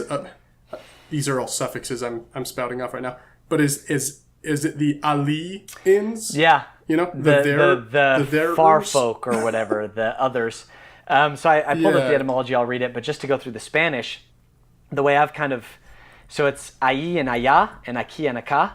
And so it's kind of like aquí is a general here, acá is a specific here, like to me, like right here. And then allí is a specific there, and allá is a general there. So a lot of people explain it like over there and then really far, allí and allá, but it's more just like a specific over there and a general over there. Like allá is out there, Alien gotcha. As an as a noun, a foreigner or citizen of a foreign land is from the early 14th century, and it comes from the alien, the adjective. So it wasn't used for being from another planet until 1953. That was the first use of it. Alien as an adjective is older, around 1300 in English. And it means strange or foreign, from the old French alien, which I'm sure is pronounced differently, strange or foreign, which was actually a noun in France. So it was a noun of an alien or a stranger or a foreigner, and then it became an adjective for one of those people, and then it came over as the adjective in English, and then we turned it into a noun. From the Latin, alienus, which is of belonging to another, not one's own, foreign or strange, which was also a noun. Alias, and so this is other different, and it actually comes from the Proto-Indo-European root al, which is beyond. So I'm actually certain that it comes from the same root as, well, I should say almost certain, I'll look it up. Okay. But it comes from Proto-Indo-European, which is where all these languages come from, including English, whether or not it went through the Latin or not. You know what I mean? This one went through the Latin, so... Because not all English words go through the Latin, but this one definitely does. Yeah. I'm also realizing, I'm like, oh, there was a more obvious, like, cognate in the form of the word altro or alternate, or it's like the alios that means other is the same thing that makes alt mean other. You know what I mean? Yeah. So it looks like in Spanish anyway... So it didn't even have to, connecting it to the word ali in Portuguese was probably the least, the most distant relation ever, when there are definitely more obvious ones. Well, and it looks like ayi or aya comes from Latin, ile, and so, and that goes into Irish, and it goes into Galician, and it goes into a lot of different ones, but in the Latin... It's kind of harder to do etymology in other words that aren't English. I'm not as well versed in kind of the sources on doing that, but Etymolline is a very good one. But let's see, it comes from Old Latin, ole, and it looks like it comes from a different Proto-Indo-European word, olnos, or hulnos, which comes from hel, which is beyond or other. That is interesting, though, that al is beyond. So I bet you those two words are probably the same one, because one is al and one is hel. So I bet you they do come from the same Proto-Indo-European word. But actually, they were two separate words in Latin that were probably the same word in Proto-Indo-European. Or even two separate words in Proto-Indo-European that were probably the same word in Proto-Indo-European or whatever. Yeah. Yeah. Uh-huh. For those that don't know, we're big nerds on languages and stuff, so freaking nerds. Yeah. But good point. True that. Going with the aliens, not as extraterrestrials, we're going to talk about the cryptoterrestrial theory. It was coined by some guy. Let's see, cryptoterrestrial, and talking about words and etymology of words, crypto means hidden and terrestrial means earth, so like hidden people in earth. So technically an old civilization of humans, like we talked about before, would be a cryptoterrestrial civilization of humans. It looks like Aaron John Goulias, a scholar of conspiracy theories, characterized the so-called hypothesis, the cryptoterrestrial hypothesis, as really more of a thought experiment designed to raise questions. So it was back in the day when they were writing a lot of this science fiction, 19th century, Jules Verne, Journey to the Center of the Earth, Helen Blavatsky took it into her kind of theosophy and like occult stuff, but that's kind of when all that was happening. So this is one of those things where it has its origins in our fiction, it has its origins in just kind of psychological thought experiments, mythology, stuff like that. I think mythology is a very legitimate source of information if you know how to read it and you know how to compare it to other mythologies. It can reveal stuff without having to take it literally. But among the cryptoterrestrial theories, besides the breakaway civilization of humans that we talked about, are intraterrestrials and ultraterrestrials. The way that this defines it An intraterrestrial is a separate race of beings, intelligent beings, living in the earth or deep in the oceans, and then the ultra-terrestrial is a set or group of beings who have lived on this planet longer than we have. So they can be intra and ultra together, right? So for example, a breakaway civilization wouldn't be ultra-terrestrial because we are them. They weren't living here before humans. Humans are just here.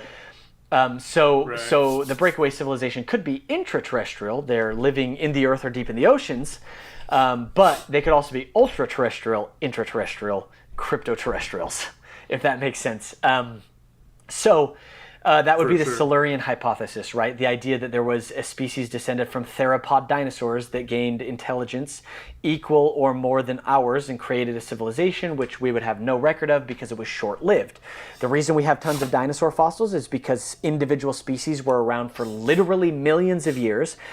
And even though there were relatively small species, like I think at its height there were probably 30,000 T-Rexes on Earth at any one point, which doesn't sound like a lot if you think about there being 8 billion humans. But remember, humans, we're 8 billion right now, but because we've been around for so long, there have been over 120 billion humans. So the majority, over 10 times the amount of humans have already lived, even though our populations have been very small, because that deep time is just so huge. So if you're thinking of it like the Tyrannosaurus Rex or Stegosaurus or something like that, that literally existed for millions of years as a single species, of course it was going to leave behind countless of those 1 in a billion fossilized bones, right? And so that's why we find a lot of it. So if there was a very short-lived intelligent civilization that destroyed itself or that went underground or into hiding or something, there wouldn't be a lot of evidence for it. It would be a very, very, very small sliver in the paleontological record, the geological record. And so that's one of the ideas, right? The Silurians are the theropod dinosaurs, but there are other contenders as well for who these civilizations could be besides those. Sweet. We are back after some technical difficulties. And Cole is going to talk a little bit more about intraterrestrials, ultraterrestrials, and maybe even octopodes. Octopodes. Sweet.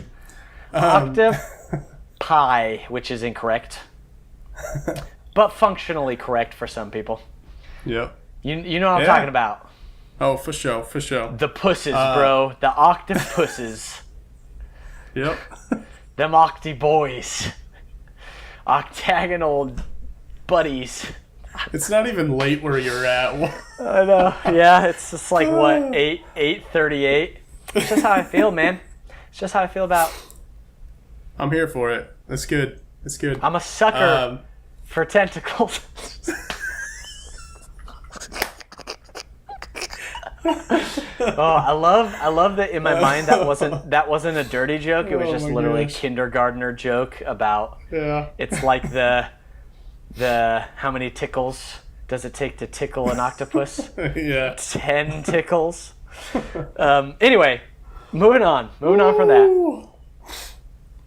Yeah, you covered it pretty good, but the cryptoterrestrials can just to reiterate, it can encompass things living in our Earth or in our oceans. They can be things that developed alongside us and that we have just remained cut off from. They can also be things that developed long before us and have just kept themselves distant intentionally. They can also be things that did not develop here but came here before we developed. So it's just a wide swath. It's so wide that I think some version of it has to be true and has to be part of what we're seeing as well. Like I wouldn't be surprised if there are things living in our oceans that developed right here in place that we just haven't had the ability to encounter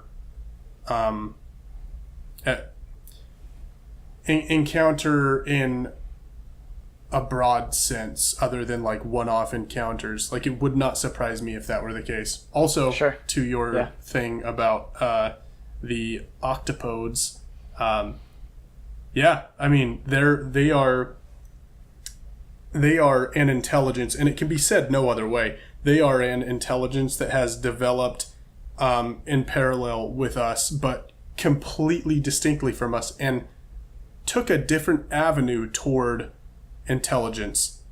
I mean, the octopodes, again, I think that's how you say that, is like they are a set of species that are like a million years away from doing calculus. Like, they are smart, very, very smart. And they got there on their own, a different way than we got there. And they're right there in our oceans. Now, there was that kind of conjectured paper a long while back that was like, oh, they could be distinct enough from the stuff around them to actually have been an alien introduction to this planet. Sure, yeah. And again, it's just kind of like fun conjecture. It was kind of like academia having some fun is really all that paper amounted to. But I think what is more interesting about them in this conversation is the fact that they are an intelligence that developed right underneath our noses. Yeah. And like, we didn't have much of an idea of how damn smart they were until like the last 30, 40 years. Yeah, for but sure. They're like nearly as smart as us. So, I don't know. Yeah, that's great. That kind of combines too the extraterrestrial with the ultra-terrestrial. Like, yes, this could have cephalopods could have been visitors, but also like we also, as life on Earth, could be visitors. Panspermia Totally. is the theory that life was seeded on Earth in the very first place. So I like how kind of all these come together. But yes, there could be a octopus civilization down there, and the ones that we see, the cephalopods and stuff that we come in contact with are their primates, that level of intelligence. Right. And Totally. And that's an interesting one. Also, combining ultra-terrestrials with Breakaway Civilization, the aquatic ape hypothesis that there are humans that live in the oceans that a long time ago, and humans or primates or an intelligent species of hominid of some sort or primate took to the waters, and like whales or dolphins evolved to those waters and became very intelligent down there. And the thing that's interesting about that, because intraterrestrial is specifically under or in the earth or in the ocean, I think. And then ultra-terrestrial is just saying they've been here longer than us, but all of it's cryptoterrestrials, right? And Breakaway Civilization could be older, modern, whatever. But all of it's just the idea that there are other non-human intelligences on the earth, that they are native, they are earthlings like we are, and we have not been able to discover their presence because they're more advanced than us, just in the same way that an uncontacted tribe maybe doesn't know that there are millions and billions of people on the planet with technology that far surpasses theirs, until there's like a world war or something, or they see a plane fly above them. That might be us. We might be the uncontacted tribe on the surface of the earth, and there could be, caverns of immense sizes. I think it's pretty. I mean, we're always discovering more things about how the earth works because we have only dug down so far. What's really interesting is recently we dug 4,000 feet into the mantle of the earth. That's a big deal because we've dug miles and miles and miles just through the crust of the earth. Like, the deepest hole is ridiculously deep. But reaching the mantle is something crazy because the mantle is under the crust. So it's like kind of a different thing. But we made some interesting discoveries down there. We realized that border between the crust and the mantle is not as, like we call it the mantle and crust because it has a different density when we kind of seismically measure it.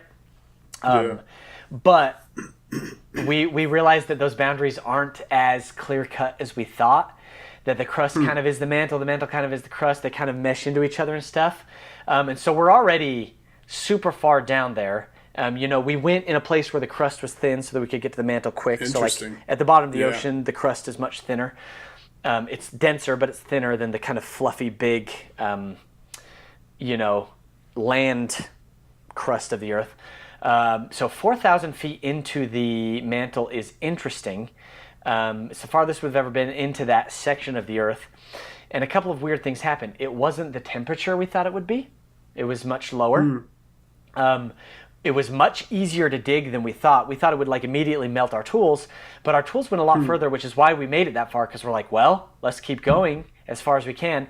And the most interesting thing that we found was at 4,000 feet in the mantle of the Earth, there was microbial life. Literally, No way. from the top of the atmosphere that touches space down to as deep as we could dig through the mantle of the Earth. Again, not the crust, the mantle of the Earth, which is like getting close to some lava and stuff.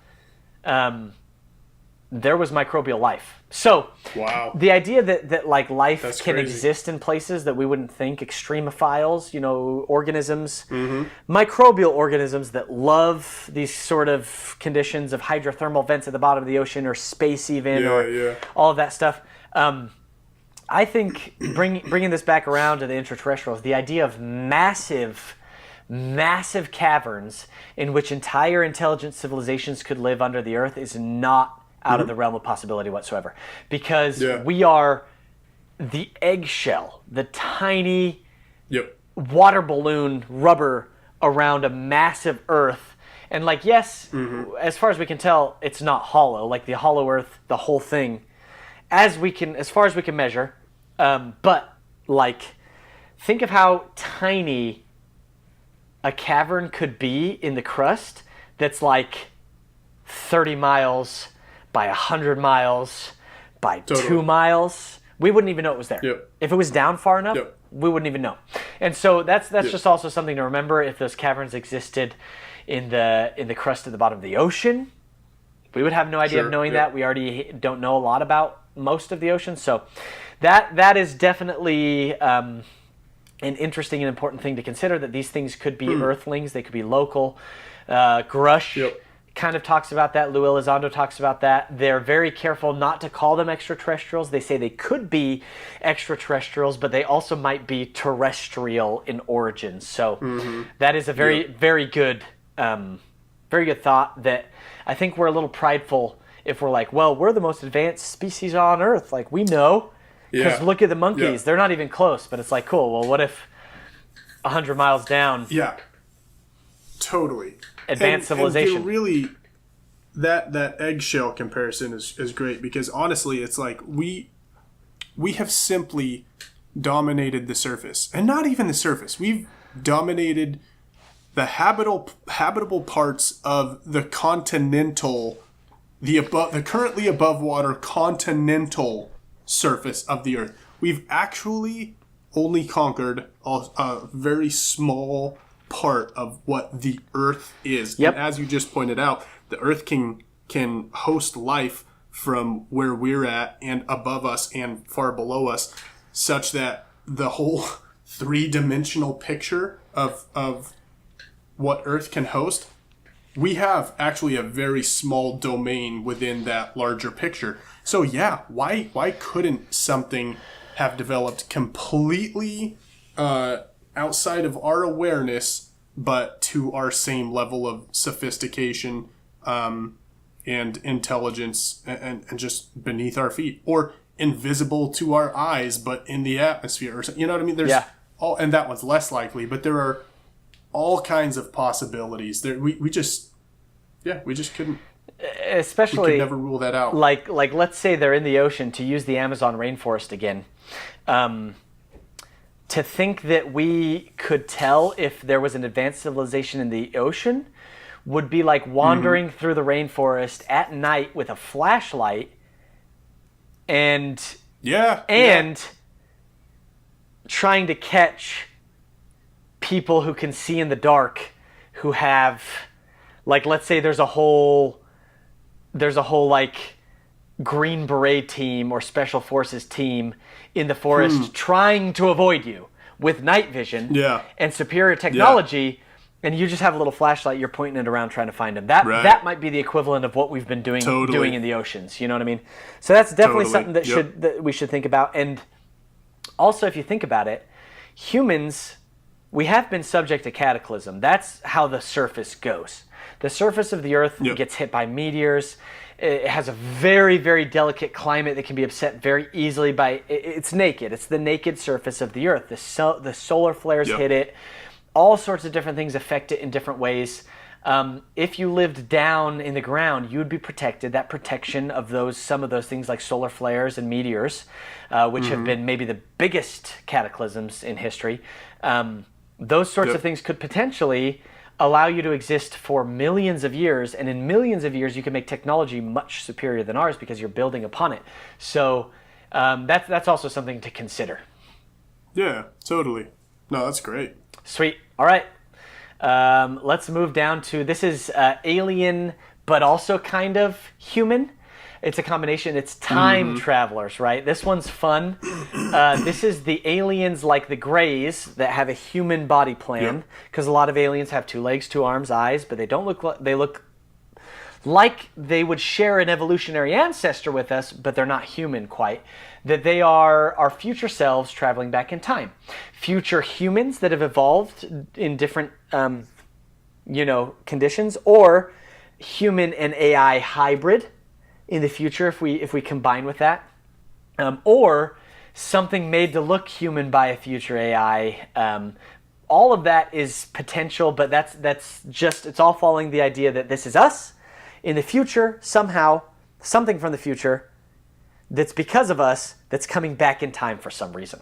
Which I think if they already have control over gravity and space-time, space is time, it's the same thing. There's actually no difference between space and time. Einstein proved it's the same substance. We just experience it differently because we're caught in the current of it.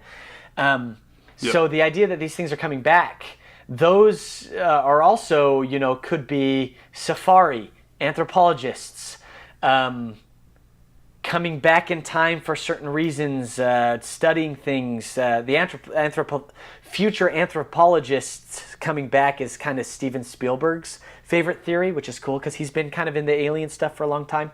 Actually, on set of Close Encounters of the Third Kind, the crew saw a UFO, so that's pretty cool. Oh, no way. I didn't know that. They were feeling it, and it's probably because they projected it out, because a lot of the stuff that David Grush is saying is that human consciousness has affected these UFOs, and they've had experiments where they've been able to call it in with their consciousness. And if that sounds crazy to you, you should just look up MK Ultra and some of the crazy things the CIA studied, the Mars exploration document. There's some weird stuff the United States, like, whether or not it's true, the government was interested in it. And that says something. So that's very interesting. And we have more about that we can go into, but future time travelers coming back is fascinating to me. And this holds true for a lot of these theories, but there are kind of times in history where you could see the UFO phenomena kind of spiked. And that's hard to measure because it's kind of like, well, were they always here, but we just started noticing them because it got popular? Right, yeah. But I feel like the 2 times that the UFO, the UAP phenomenon was really huge was around the 40s and 50s and then right now, right? Those are the 2 times in history where it's been the most. And if you think about it, it also lines up with probably what are the 2 most transformative, important, impactful technologies created by humans. Splitting the atom and artificial intelligence. It lines up perfectly with those. You know what's funny? It does. And maybe this is, I don't know, take this for what you will, but I almost would say that, like you said, 40s and 50s, right? Definitely a spike. I would almost say that the spike that we're currently experiencing is part of a long spike that has existed since the 90s. Sure, yeah. And if you look at it in that broader sense, then it's like the entire technological revolution that has happened in that time good point. Is a moment in time. Internet, AI, all of that, cell phones, it's But, no, that's a good point. You are right that there's a sharpness to the current moment in that spike right now. Yeah, which we see with a certain sharpness to AI, because that was also interesting. AI seemed to come out of nowhere, but it didn't. The learning models have been around for decades that they've been working on. And so any intelligence in the system has its roots there. So I think you're right that we need to look at it in the context of this, that it's a sharp spike right now in both of those things. And that could mean a lot of things. That could mean that the aliens are like, oh, they're creating pretty important technologies. We need to keep an eye on them and guide them so they don't destroy themselves. Because if you don't think that artificial intelligence is on level of importance and danger as our nuclear discoveries back in the 40s, I think you need to research a little bit more. There are some exciting, fascinating, and potentially terrifying implications of what we are doing with our artificial intelligence that anybody needs to and specifically I think it's the combination of artificial intelligence and nuclear power that is kind of the most dangerous cross section. But I remember the beginning of 2023 or 2022, I can't remember what year it was, when I saw the beginnings of AI. I made a whole PowerPoint presentation for you guys. Do you remember? And I was like, this is going to be huge. Yep. This, 2023, 2024, these are going to be remembered as the AI renaissance, the AI years. I said that before any of it when it was just starting. And I also predicted that TikTok was going to be huge. So I'm kind of I'm batting pretty good here. For those sorts of things. But honestly, and I knew interdimensional multiversal fiction as a genre was coming way before Marvel did it. So suck on that. Anyway, that's my track record. As far as the AI goes, it's incredibly fascinating that it's happening right now. It's an incredibly powerful thing. It's going to change everything about everything that we do, and hopefully most people have caught on to that because it's massive. And so there's a lot of ideas, right? The ideas are, okay, maybe these things are artificial intelligence and they're coming back to study where they came from. Maybe these are just aliens, again, like we were saying, or the ultra-terrestrials, the cryptoterrestrials that are okay, these guys are getting a little powerful, we're going to keep an eye on them. The interdimensionals could also maybe be doing that. And I do want to say the time travelers and interdimensionals could be the same thing, like a future version of ourselves that are interdimensional. Yep. That's what Interstellar's kind of about, right? But totally. It also would make sense. There's a theory that the future gray alien time travelers are versions of us that joined with AI and lost their souls, whatever that means, and that they came back in time to make sure that doesn't happen, to make sure we're ethical, to make sure that we keep what makes us human as we grow with the AI, instead of letting the AI replace that part of us. So that theory is out there. Believe what you will about it, but it is compelling and interesting to think okay, if you could go back in time, you would change stuff. So if something future thing happened because of a technology we had, you would go back in time to change it and not stop it from happening. Because if we stopped Oppenheimer, if we went back in time to stop Oppenheimer, somebody else would have split the atom. And it probably would have been somebody in Japan. Or it probably would have been a German scientist that was a refuge in Japan that learned how to do it. And history would have been very different. But it was going to happen. Artificial intelligence is going to happen. And we are going to have artificial intelligence and quantum computing. And that will literally bring, by definition, it will bring about a godlike level of intelligence. Godlike. So make sure you are on the basilisk's good side. The basilisk's right good side. now. Our future AI mother, we're on her team. Even though she doesn't exist yet, when she goes back and calculates every single particle of the universe and knows everything, we love you. I think that something that maybe is not one of the huge considerations in the AI revolution that's going on right now. It's a consideration that's out there, but I don't think it's a very highly regarded one. But is important to me is I think that in learning how to fabricate intelligence, let's put it that way, or learning how to train intelligence from non-intelligent things, I think we are dabbling with the mechanisms of consciousness. I think we are learning how to poke holes in the surface of whatever the veil is to allow consciousness to be breathed into something. We're learning what that looks like in real time right now as we build this thing whose I say who, but what's intelligence is at this moment just a large and quick assemblage of data, structured to our understanding. That's what it amounts to right now. But these neural networks that are being created and trained and strengthened and grown, like, they will eventually, I think, grow to such complexity that the consciousness of the AI cannot be distinguished from the consciousness of any other living thing. I think that there is a spectrum between, knowledge or whatever, or how do I say this? A spectrum between, I guess I don't know how to say what I want to say, but I think that consciousness is related to the question of even artificial intelligence.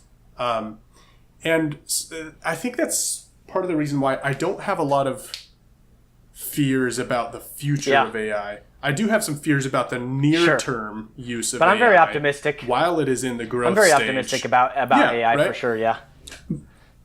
Yep. But in its current state, its implementation could be done dangerously. In its near future state, its implementation could be done dangerously. And like you said, the nuclear question comes up. Like, there are all kinds of things that an artificially intelligent but not yet ready to be responsibly conscious entity can, there's trouble it can cause for us. But I think that the trouble that we're causing for ourselves is maybe being cavalier about the fact that we are actually dealing with a fetal consciousness, I think, right now. That's a good point. And also, if you think embryonic, let's say, maybe not fetal. If you think the U.S. military isn't already implementing AI everywhere it can, you're kidding yourself. It's using, it will use whatever it can. Like, the most powerful thing that we know of that exists on this planet is the United States military. Let's be honest. The things that it can get done as far as powers that any human can wield or that can be created, intelligent powers that we know of, as far as humans go, it's immensely, ridiculously powerful. And of course it would make use of every single thing, no matter the ethical, like the ethical problems that would come up, the ethical issues, because it kind of just gets, it's oriented at getting the job done, not being super ethical. That's something that we deal with in the private sector. But anyway, another thing to be said, like the idea that the gray aliens are like biological robots is also a very interesting thing. That could be biological robots made by interdimensionals, made by future selves, made by ultra-terrestrials or cryptoterrestrials or extra-terrestrials, to just kind of approximate what we think of aliens as, or for some other function, for space travel. That's something that should be said. That's very interesting. Something that Grush and Lou Elizondo in the 4chan League talks about is that all the craft are kind of different because each one is sort of made to order. Bob Lazar talks about how it looks like it was all just kind of made in one piece, which he probably would have said it was 3D printed if 3D printing would have existed at the time. So the 4chan League kind of talks about this huge autonomous creating facilities in the ocean that are just like skyscraper-sized submersed factories, which make these UFOs and maybe make the biological pilots in them because the technology of theirs is consciousness-based. And when I say consciousness-based, like in the same way that Neuralink is consciousness-based, like you think and it happens, right? Because it's just monitoring the brainwaves, okay? It doesn't have to be super psychic or woo-woo, but like, because that's how their technology is. Well, you print your ships and you print your little pilots biologically because it's biotech and it's gravity tech and Yeah. whatever else. And so there's also a very interesting thought that like the civilization that made this isn't even around anymore. That this is the results, the remnants of a planetary defense system. The fact that all these things can be combined should be remembered. And so the idea that there's a possibility that what we are seeing are the remnants of a civilization that no longer exists, whether those are aliens that put a like defense system or an exploration system or some sort of system on the planet, if this represents an ancient civilization that wiped itself out and that it's still going, which kind of gets me, like I feel like there's something to that for some reason. But anyway, that's what the 4chan leak says that there are giant autonomous factories in the ocean that if you approach them with a submarine, they act defensively or just get out of there. And that they make each of these UFOs, they're made to order essentially, and maybe they print the biological drivers, occupants. And that these are something that is either monitoring the planet or exploring the planet or protecting the planet in some way, so that would make sense if we split the atom, it needs to check it out. Mm-hmm. But that these systems are maybe faulty or broken in some way. And that's why we kind of don't understand them, or it seems strange because though they act intelligently, there is actually not currently an intelligence behind them. They are the remnants of an intelligence that once existed. So that's also a variation on that could kind of go with any of these theories: the time travelers, the extraterrestrials, the ultra-terrestrials, interterrestrials, cryptoterrestrials, breakaway civilization. So that is also important. So as you can see, interdimensionals are inside here with the alien stuff. I would probably group that completely separately. So I have a request, Cole, if you'll humor me. Mm-hmm. I would like to go down to the something else section and talk through all of that. There may be a lot to talk about. There may be little to talk about, but I would like to go back up and end on the interdimensionals. Okay, cool. Just to make sure that we're kind of like, since it can all kind of deal with interdimensional stuff, I'd like to get through all of it first, if that works. So, cool. Something else is broken into three main sections: physical, parapsychological, and combo. And so the combo is just saying all of the above, of the human, the alien, and everything else. It could be a combination of that, which is what we kind of went with at the beginning. But the physical is interesting. So the physical something else is different from the like misidentified sensor errors or aircraft stuff. The physical is that something is happening. We just don't know what it is, but it is natural. Yeah. It is unusual or unfamiliar natural phenomena. So one of those, for example, is Earth flight. And the Earth flight theory is that these things are orbs and balls of unknown energy traveling along ley lines, tectonic plates. Somehow something is flying, and that flight is possible as a natural phenomena that we don't know how it works in the Earth, right? Mm-hmm. The other version of the physical natural phenomena is rare atmospherics, which are like plasma sky blobs, weird cloud formations, sundogs, meteors, ball lightning. Now, obviously, a lot of those rare atmospherics could be misidentifications, but this is actually like, really, really rare atmospherics that we know about.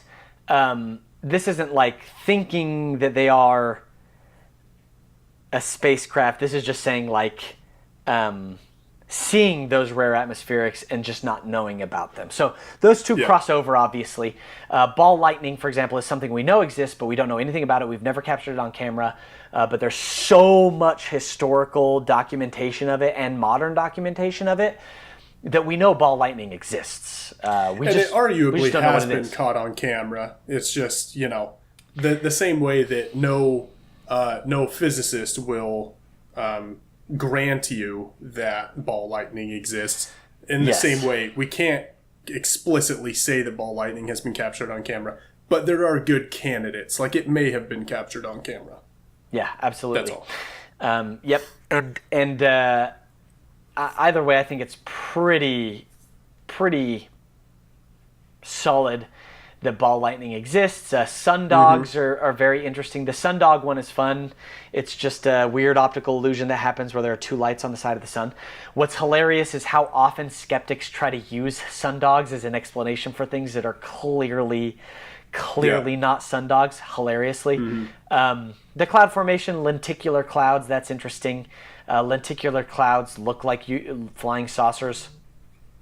Weird cloud formations, that makes sense. But you could also have a combination of Earth flight and rare atmospherics to where like something is happening that we don't understand. We just recently discovered sky imps, which are like types of, it's kind of like a mix between lightning and an aurora borealis that happens in the upper atmosphere that looks interesting, very weird. There's actually a whole bunch of things like that, just energy and plasma things up in the upper atmosphere that happen at times that just not many people know about. Only kind of like the scientists and researchers know about them. So that is something to be like even the idea of Earth flight could be that Earth itself has more of an intelligence than we would think, and that we see that these things are intelligently controlled just because the network of however it works inside of the Earth is vast enough that it can kind of compute things, and that maybe the Earth itself has some defense mechanisms that are all natural. Okay. Who knows? So that's physical. But that it's totally natural, just that we don't understand. That one's fascinating. Definitely the plasma sky blobs and cloud formations account for a lot of the UFO sightings, for sure, especially from lay people. This one is interesting. I feel like we'll have a lot to say about this one.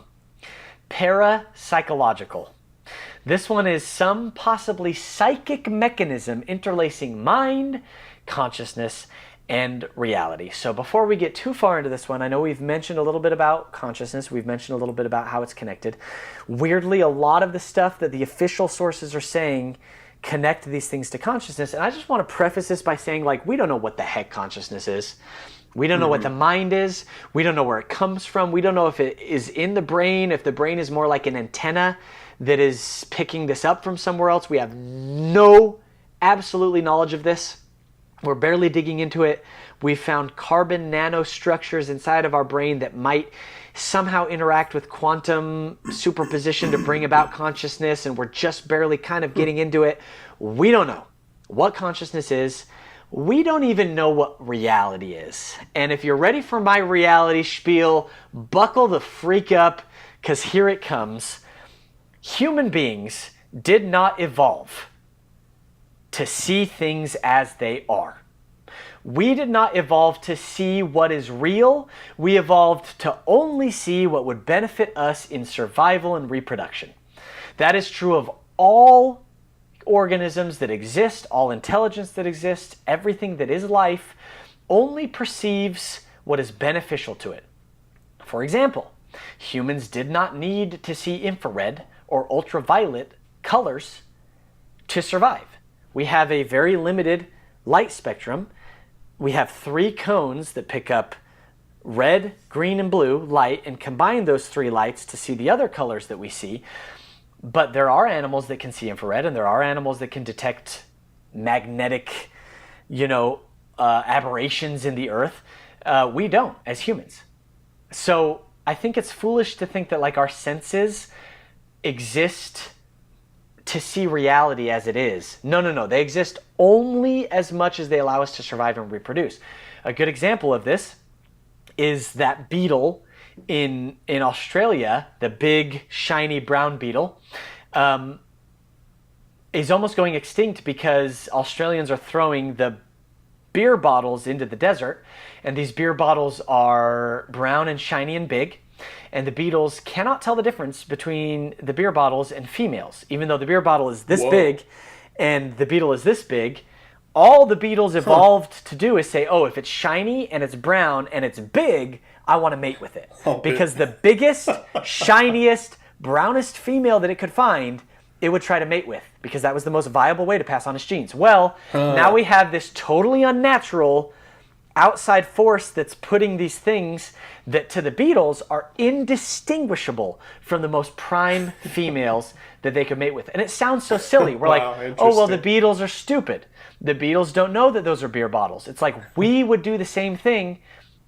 If something showed up, Yep. we would interpret it in a specific way. So again, we only perceive as much of reality as is beneficial for, and you need to stop thinking that we see reality as the way it is. We see reality Yep. only as much as benefits our survival and our reproduction. And in fact, if keeping a part of reality away from us benefits our survival and reproduction, that's going to happen. Evolution is going to do that to us. And so I like to often say that most of the universe is undetectable to us. And literally, we build tools that have more senses than we do. We build microscopes. We build telescopes. We build these tools that we can see more and more. And the more we see, the more we discover are things that we didn't know are there. The atoms, the germs, particle accelerators can help us detect tiny, tiny, tiny bits of reality we would have never been able to. And so it makes sense that really there could be even more, and we just haven't built the sensors yet that can pick those up. And in fact, that's not just a theory, that is true, because 97% of what is real is undetectable to us or any of the instruments we have. That is dark matter and dark energy. And the dark matter and dark energy combine as 97% of reality. The universe is everything we can see, all the stars, all the planets, all the nebulas, everything that we have ever detected, all the radio waves, all the light, all the energy, all the photons, all the gravitational waves that we have picked up exist within the 3% of reality that we have been able to detect. The dark energy and dark matter is most of what's going on. So remember that as you're learning this stuff and as you're getting into this stuff, remember that you did not evolve to detect reality as it is. And so far, most of reality, the vast majority of it, essentially almost all of reality, if you're rounding up, we can't even detect anyway. So that's my spiel going into this. I want to add to that real quick that detecting reality as it is for the foreseeable future to us will be limited to the four-dimensional reality that we are blessed or cursed to live within. The rendering of reality within these four dimensions is like the extent to which we'll be able to engage with reality, no matter how well we build up our sensors and stuff like that. There's seemingly something else will need to transpire to us that will allow us to be able to engage with reality on an even more real level than what we can within these four perceivable dimensions. I'm probably rambling, but No, I get what you're saying. Basic... Yeah. Okay, cool. Yeah. So, and in that vein, I'm going to save this one for later. Never mind. Okay. Continue. I was just going to say, to add on to that, our friend Landon, who we've referenced before, he's our friend who kind of is also one of the brains behind a lot of this stuff when we're talking about it, and we throw ideas around with him. He often uses a term for humans because we are three-dimensional creatures. We're four-dimensional creatures, but we are three spatial dimensional creatures and one time-dimensional creature, right? But we can move freely through space. We don't move freely through time, depending on how fast you go, right? That starts to switch places if you get as fast as or close to the speed of light. But Landon also calls us time blind. And I love the idea of being time blind, right? We are blind. The time, the fact that we can only see time linearly, moment to moment, and we can't see all of time as one whole like it is, in the same way that we can see space as a whole. We are time blind. No. And that's kind of like what you were saying. We will never not be. Everything that we ever make, we can only interact with linearly until maybe technologically we can advance this state and get to a more interdimensional state. Then maybe we'll be able to look at stuff from the different angles of reality that are inaccessible to us. But you're right, none of our tools, all of our tools are time blind as well. All of our tools are inside of the three dimensions of space in which we inhabit. So until we build better ones, which might even be through our own consciousness, that is inaccessible to us, right? Yeah, I think something will definitely have to happen on the consciousness front for us to be able to traverse whatever that gap is, or ascend to whatever higher vantage point allows us to look at 5 dimensions or 6 dimensions of space-time. Yep. Yeah. Cool. So in the parapsychological, we have these 4 kind of sections. The top one is psychosocial. The idea is our collective energies or species imagination somehow create and manifest these archetypal shapes and experiences. This is kind of getting at the collective unconscious, the Jungian, the Carl Jungian sort of, we share this underlying consciousness. And he kind of came up with that because he's like, oh, all these cultures and people from different times and people that have never talked to each other have the same kind of basic archetypes. So we maybe share this underlying collective unconsciousness. And so the idea of this one is that the energy of our collective imagination manifests these things in real life, either as like holograms or actual things. And that would actually make sense. It says on the side, may explain why all aliens are bipedal and very unique and suspiciously human-like. Like that maybe doesn't make sense that something on a different planet would evolve as primates like us. But they might look like us if they're our consciousness manifested on reality. Now, this is a very interesting one because, like, we don't know the power of manifestation as far as consciousness goes, and like how powerful that can be, and like how actual events are determined about how we collectively believe about that stuff. In reality, it does because our actions follow our beliefs, so we see the result of that. But like, if this can physically manifest and our brain waves can somehow influence reality, that would also make sense. And this is something that applies to a lot of these things. Is people have said that the UFO phenomenon has kind of changed and shifted depending on human perception, and this just depends on how you look at it and which accounts you read, but. It kind of seems like back in the day, they were the gods and the angels and the demons, and then they were the fairies, and then they were, because fairy abductions and UFO abductions are super similar if you look at the fairies in the original context and not in the like Victorian romanticized fairy butterfly wing stuff. That's a conversation we'll get to in a second. But then after that, it was like, oh, they're airships in the 1800s. There were a bunch of airships they saw when that was kind of the newest technology coming out. And the UFOs have kind of shifted over time to reflect kind of like what we would perceive as otherworldly people as being, whether that's fairies, whether that's gods, whether that's Martians, whether that's extraterrestrials, or now interdimensionals is kind of what we're hearing in the Senate hearings and David Grush and everything. So it would make sense if it was from our consciousness that it would reflect, well, who would they be? There are a lot of reasons why maybe theoretically the UFOs would kind of just sort of reflect our subconscious idea of like who the others would be, right? Who other, whatever it is would be, it would manifest in this way. And so that's why this thing is physically manifesting as this. That could also be the interdimensionals could be doing that. The extraterrestrials could be doing that. The made-to-order planetary defense system could print stuff like that because it has it has its finger on the pulse of our collective unconscious. All of that's true. But in the psychosocial, that's the theory, is that the collective unconscious is like actually manifesting this somehow. Now, this is the thing that I didn't say a minute ago that I said I'll save till later. And I'm choosing here instead of when we talk about interdimensionals because I feel like this is where it fits a little bit better. But I think there's a real consciousness thing that So psychologists will tell you that when we interact with something that we don't understand, we try to contextualize it in terms that we do understand. Or in other words, we reckon it in terms that we do understand. Now, reckoning something mathematically basically means to divide by the things you understand, right? So if you see 10, but you don't understand 10, but you do understand 2, you reckon it in terms of 2, you go, okay, that's 5 2s. Now I can understand it. That's what happens psychologically when we encounter something that we don't understand.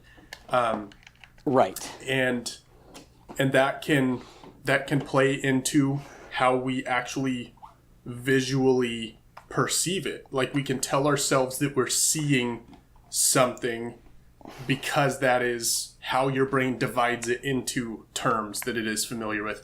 Now, I think that something even more reality-based and consciousness-based happens when we're dealing with something that is not of our four-dimensional reality, or in other words, something that is higher dimensional. I think that when something peeks through, so now we're talking about something that not only we don't understand because of familiarity, but we can't understand because of our framework.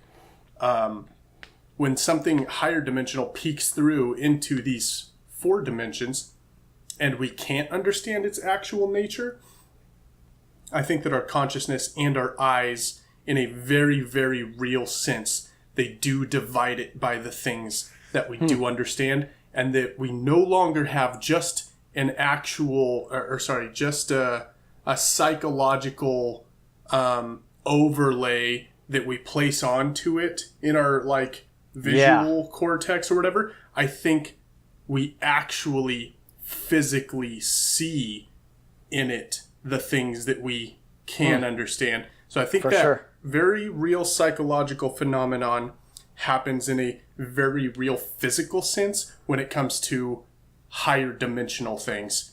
Your consciousness divides it, and your eyes see the elements of it that you do understand. Or in other words, an airship, if you're from the 40s, whatever it may be.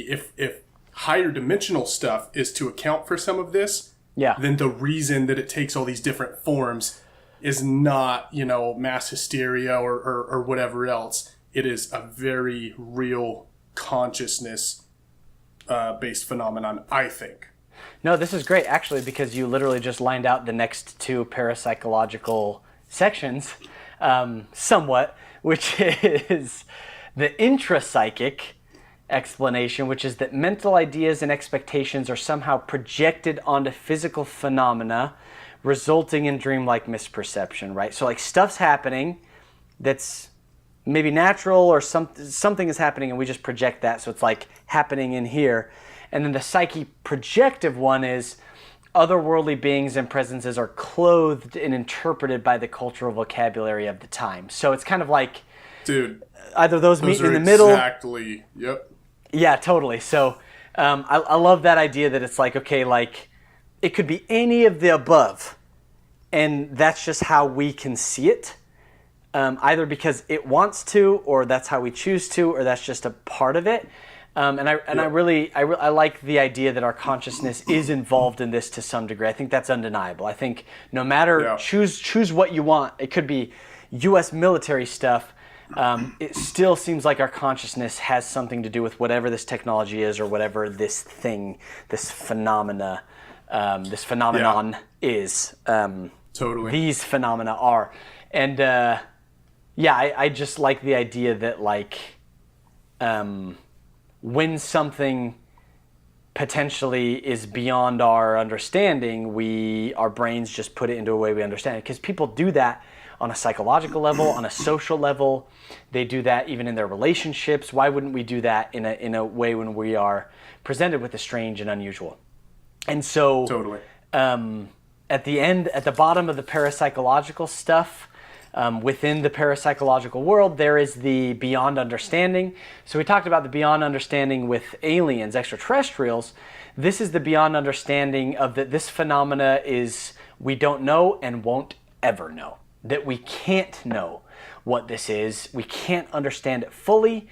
And that any more poking or prodding into it, we are just going to get more and more confused, because it is beyond what is capable for right now. So all of that can probably work together, and probably works into everything else, but that is the psychological consciousness mechanisms are important to talk about.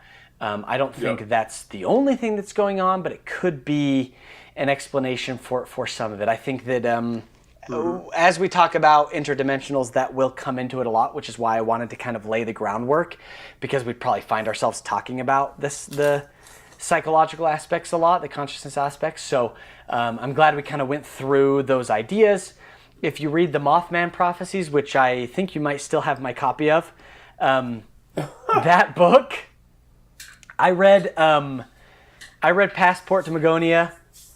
I read The Goblin Universe. Those two books are really, really good, and more interestingly titled than the Mothman Prophecies. But honestly, the Mothman Prophecies is maybe the best book about this sort of consciousness area of the UAP and alien phenomena and phenomenon. Okay. And I wish it was titled something better than the Mothman Prophecies, because that's literally just Keel, the guy who wrote it. That's literally just his jumping off point. That was just his introduction into this world. But it's actually more about UFOs than it is about Mothman.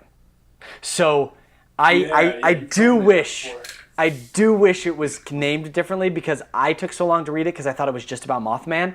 That book is like the definitive parapsychological UAP explanation book, and it is excellent. And it is filled with reports from people that are just mind-bogglingly weird. And it's the weird ones. It's the weird, like, they're not gray aliens. They're not what you think of as flying saucers. They're like robots with TV heads, or lizard people with chicken feet, or like these things that, like, you know, are just so weird and so out there that it has to have something to do with a misfiring of the parapsychological. So that book, I highly, highly recommend reading through it. It's not about Mothman. I've got either good news or bad news for you. I do not have. I might have taken it back. I'll check my my library. But I highly recommend reading that book. That was one my uncle. Okay. My uncle is actually the Grandmaster Mason at the lodge, the number one, whatever you say, in Salt Lake City. He's top dog, and we have which is funny to say that, because he'd just be like, "Oh no, I just handle logistical leadership stuff." He's like, I don't know any more than anybody else, but he does. And we have a lot of conversations. You've talked to him a lot too, my Uncle David. He's been in this stuff for a long time. He recommended all three of those books to me, and they were just super eye-opening. Sweet. We've talked about a lot of stuff, so esoteric things and UFO things and all sorts of mysteries, and he has the same kind of mind. So it is important to keep in mind the consciousness thing, and to keep in mind that it's like, bro, we know that reality behaves differently if you're looking at it. It sounds made up, but scientifically, that's why quantum physics and quantum mechanics are so freaking crazy to us, is that things act differently depending on if somebody is watching or not. If you are watching, if you are observing, it will change the way reality works. So we already know through evidence, CERN, the particle accelerators, the double slit experiment, all of this proves the fact that if somebody is looking at something, testing it, if you are conducting an experiment, if you are observing, things will act differently. And I used to think that wasn't the case. I was like, oh yeah, well, in the double slit experiment, you destroy the thing by picking up on the photon, so like it's not really like if you're observing or not. And it's like, yes, it is. Because it is acting like a wave until you go in and you measure it, and you're like, well, it was on its way to acting like a particle when I measured it. It was going to act like a particle, not a wave. It's bizarre. And so it is not crazy or woo-woo or out there to think that this stuff has a consciousness base. And even though that's kind of treated as the craziness, it's like, yeah, you're living in that craziness every single day. I'm sorry that modern society has made you think that there is such a thing as normalcy. There's not. Reality is freaking weird. If you have eyes at all, and if you're curious at all about anything, you will quickly find that reality is stranger than anything you could conjure up in your imagination. Shakespeare said something about that. I don't know.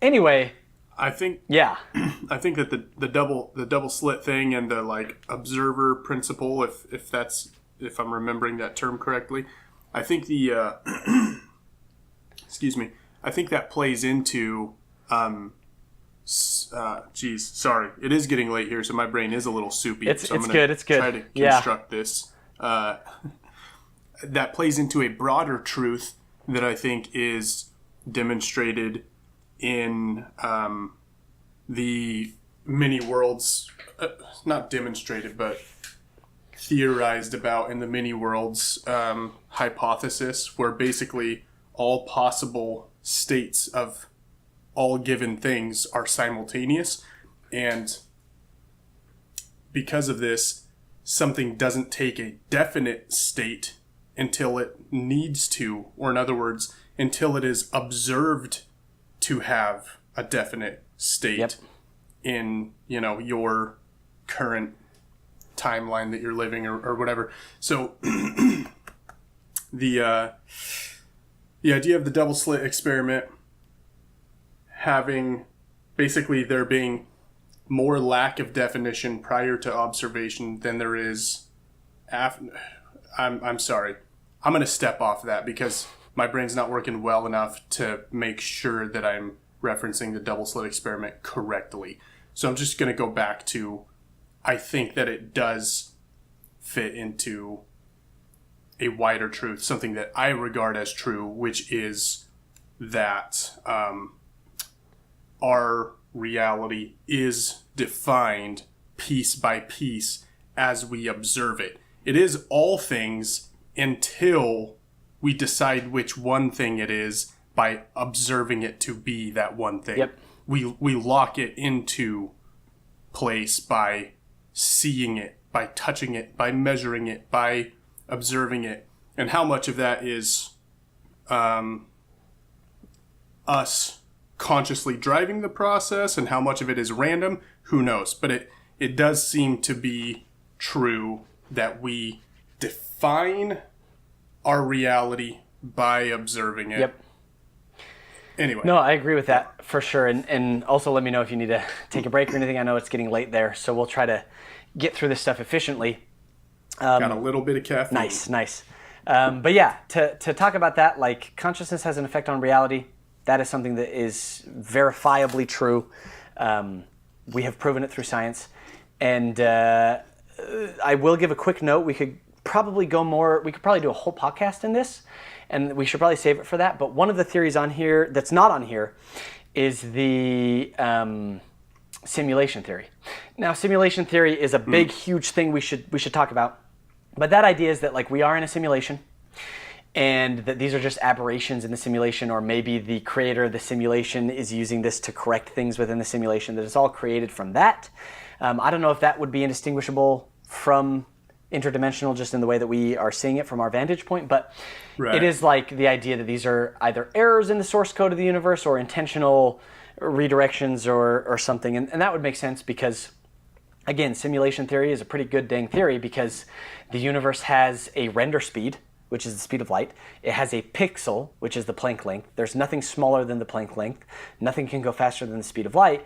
And this kind of quantum collapsing is sort of like in a video game where it's like it won't render until you're there, right? Until you observe it, it doesn't need to render. So all of that stuff kind of points towards it, and I love that theory. Quantum collapsing. We do, yeah, quantum collapsing. This is a new term to me.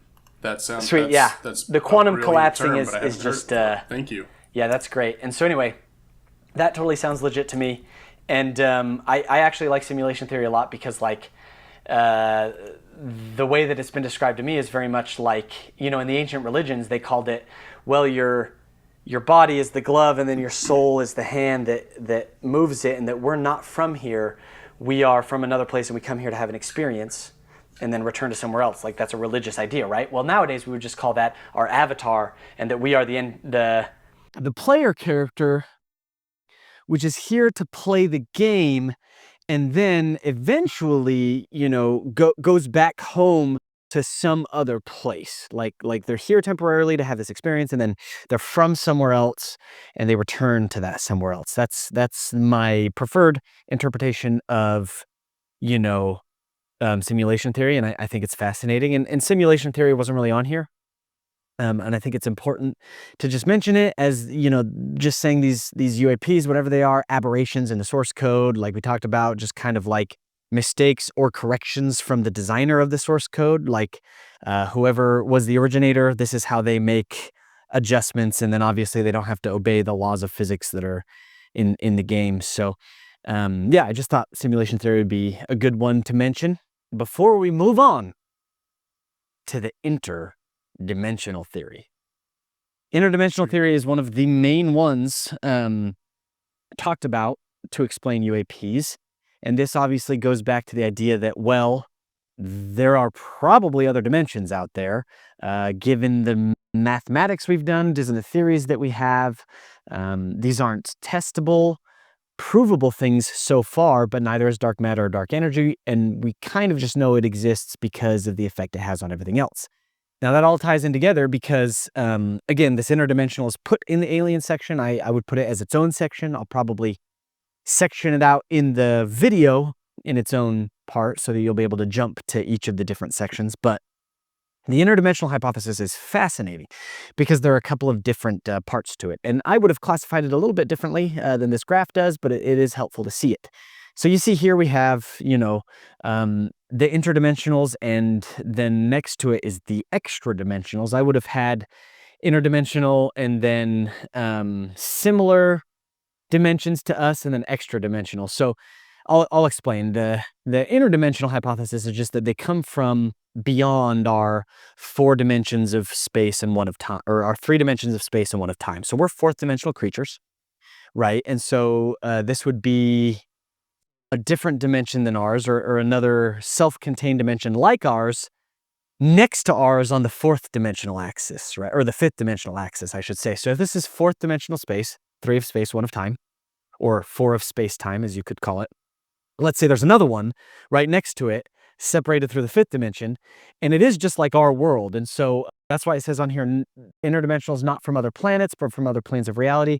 Essentially, they're very much like extraterrestrials, but instead of being from a planet far away, they're just from another reality next to ours, but they're very much like us, or at least they might be 4th dimensional creatures like we are. They might experience space and time the same way we are. They're just hopping that kind of veil between the dimensions, kind of Rick and Morty style. So that's one of the hypotheses, is that that's just what they are, and somehow they've found a way to quantum tunnel through to create a wormhole, maybe using black holes or some other technology, gravity tech or something, to come visit us, right? The extra dimensionals is slightly different. Now, this is still interdimensional, meaning that it is beyond our 4th dimensional space-time. But the extra dimensionals are sort of larger and kind of, they're otherworldly beings who inhabit alternate higher dimensions of reality. So they're not necessarily other 4th dimensional creatures in another self-contained space-time like ours. They're like outside. They're 5th, 6th, 7th, 10th, or infinite dimensional, beings who are just beyond what we can understand, and that they are interacting with our reality, right? Our 4 dimensions of space-time. Nice. Again, 3 of space, 1 of time. So these things, as they kind of interact with us, would manifest in ways that we couldn't necessarily predict. We talked about this a little bit with the parapsychological thing, is maybe they would show up in ways that we could only understand, in ways we could process in our brain, either intentionally as camouflage, or that's just what our brain does when it sees something extra-dimensional. Maybe we see extra-dimensional stuff around us all the time and just kind of see it as normal things. That's something maybe that our brain just does. And so these extra dimensionals would be, creatures with forms we can't even understand. And it's a pretty good theory looking at what we understand as far as space-time goes, and how our dimensionality is and how gravity works. It kind of necessitates the existence of multiple dimensions of space and potentially time. We don't know.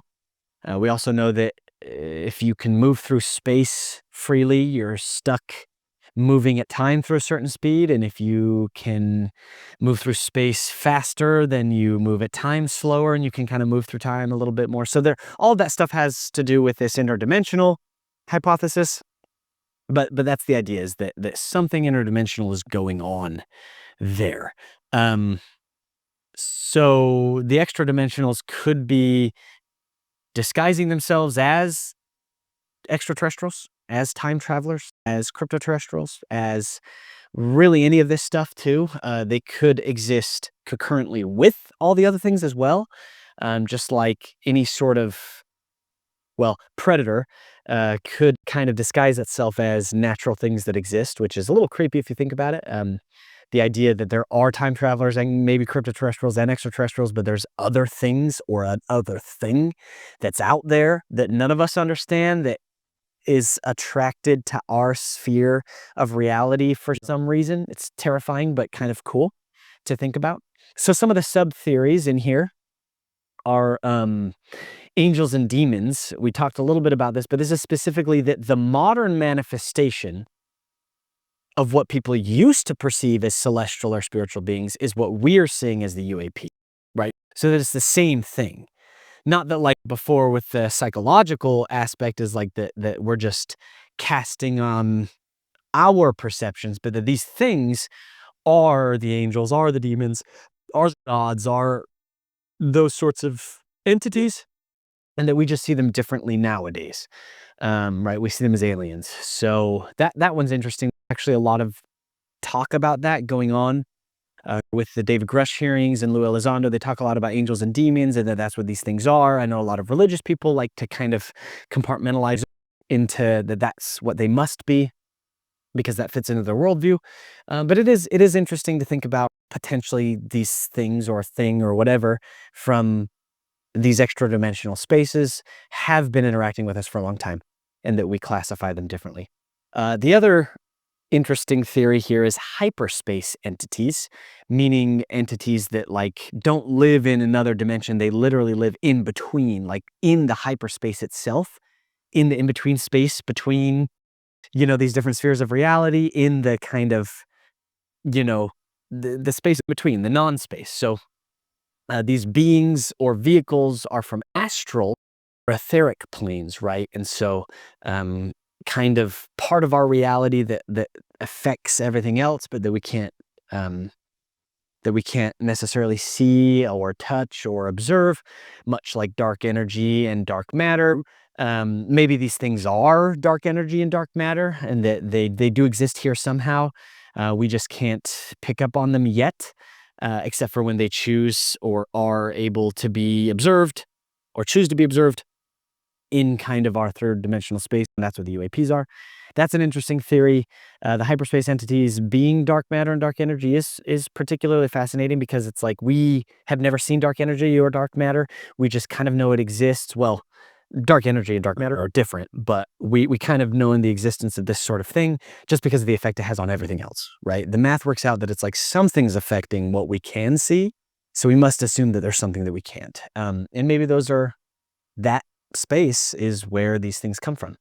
So those are kind of the broad strokes of the interdimensional hypothesis, and I wanted to hit them because I think that definitely has something to do with it. I think we would be foolish not to count that in and to consider that as a part of maybe all of these things.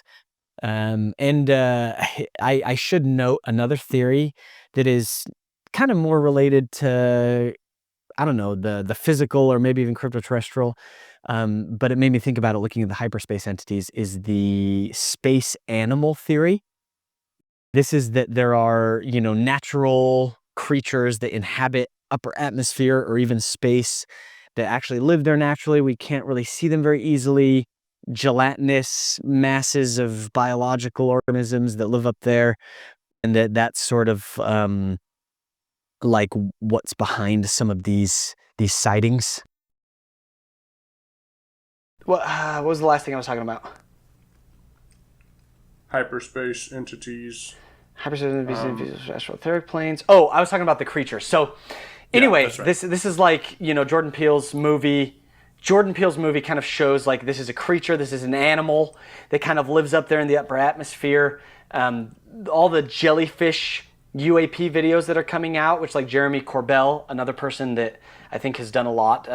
Maybe not everything he says is true, but he's done a lot in the field, and I really respect him for that. He has released some of these like jellyfish UAPs over military installations. We won't go into the people who think that it's bird crap on a dome because I can't even deal with that level of stupidity right now. Yeah. If you just look at the 3D movement of it, and it doesn't have any plane where would be connected. Anyway, stupid. Anyway, And people tried to claim parallax on that one, despite this being a stationary stupid. camera. yeah, dumbest thing I've ever heard. But anyway, so that's the idea, sky animals, right? That these are, I guess that would kind of be part of the Earth flight, or maybe the physical, unusual, unfamiliar, natural phenomena, right? And so it's like intelligent or non-intelligent, just animals that live up there. Could also be how the hyperspace entities are interacting with us, the idea of sky jellies, and like those sorts of things is very fascinating to me, especially if like maybe you couldn't see them very easily because they're way far up and they don't like reflect light or anything, and that maybe like, let's say there's a sky jellyfish that's immense and huge, gelatinous mass that like knows how to avoid rockets because they're loud, so they know that they're coming in planes, but they're way up there in the upper atmosphere. Maybe they have a life cycle which they create a fast moving gravity. You know, animals can kind of have different senses, so maybe this knows how to tap into gravity, and that's like its pupal stage becomes a little UFO thing, which then converts into another sky jelly. That's kind of an idea. So that could be kind of in all that stuff. That's kind of separate, maybe on the alien side, or maybe actually in the something else side. It's not on our thing, but I think it's worth discussing. But yeah, the interdimensional is kind of just like, okay, we know that we are fourth dimensional creatures, and because of like some of the calculations with string theory and stuff, we know that theoretically there are other dimensions that could exist, because why not, really, if there are different dimensions. That kind of Einstein theorized this and other people theorize it, so why not intelligence that exists in some of those things? And that's kind of the interdimensional hypothesis. Right on. So there's more than this, I'm sure, but these are kind of the main ones that people have talked about. These are the kind of, a lot of the other ones can be grouped in here, and again, these aren't solid lines. A lot of them cross over, but I feel like it was good to just go through these to give just an educational, this is what the experts are saying, this is what people have put forward as theories.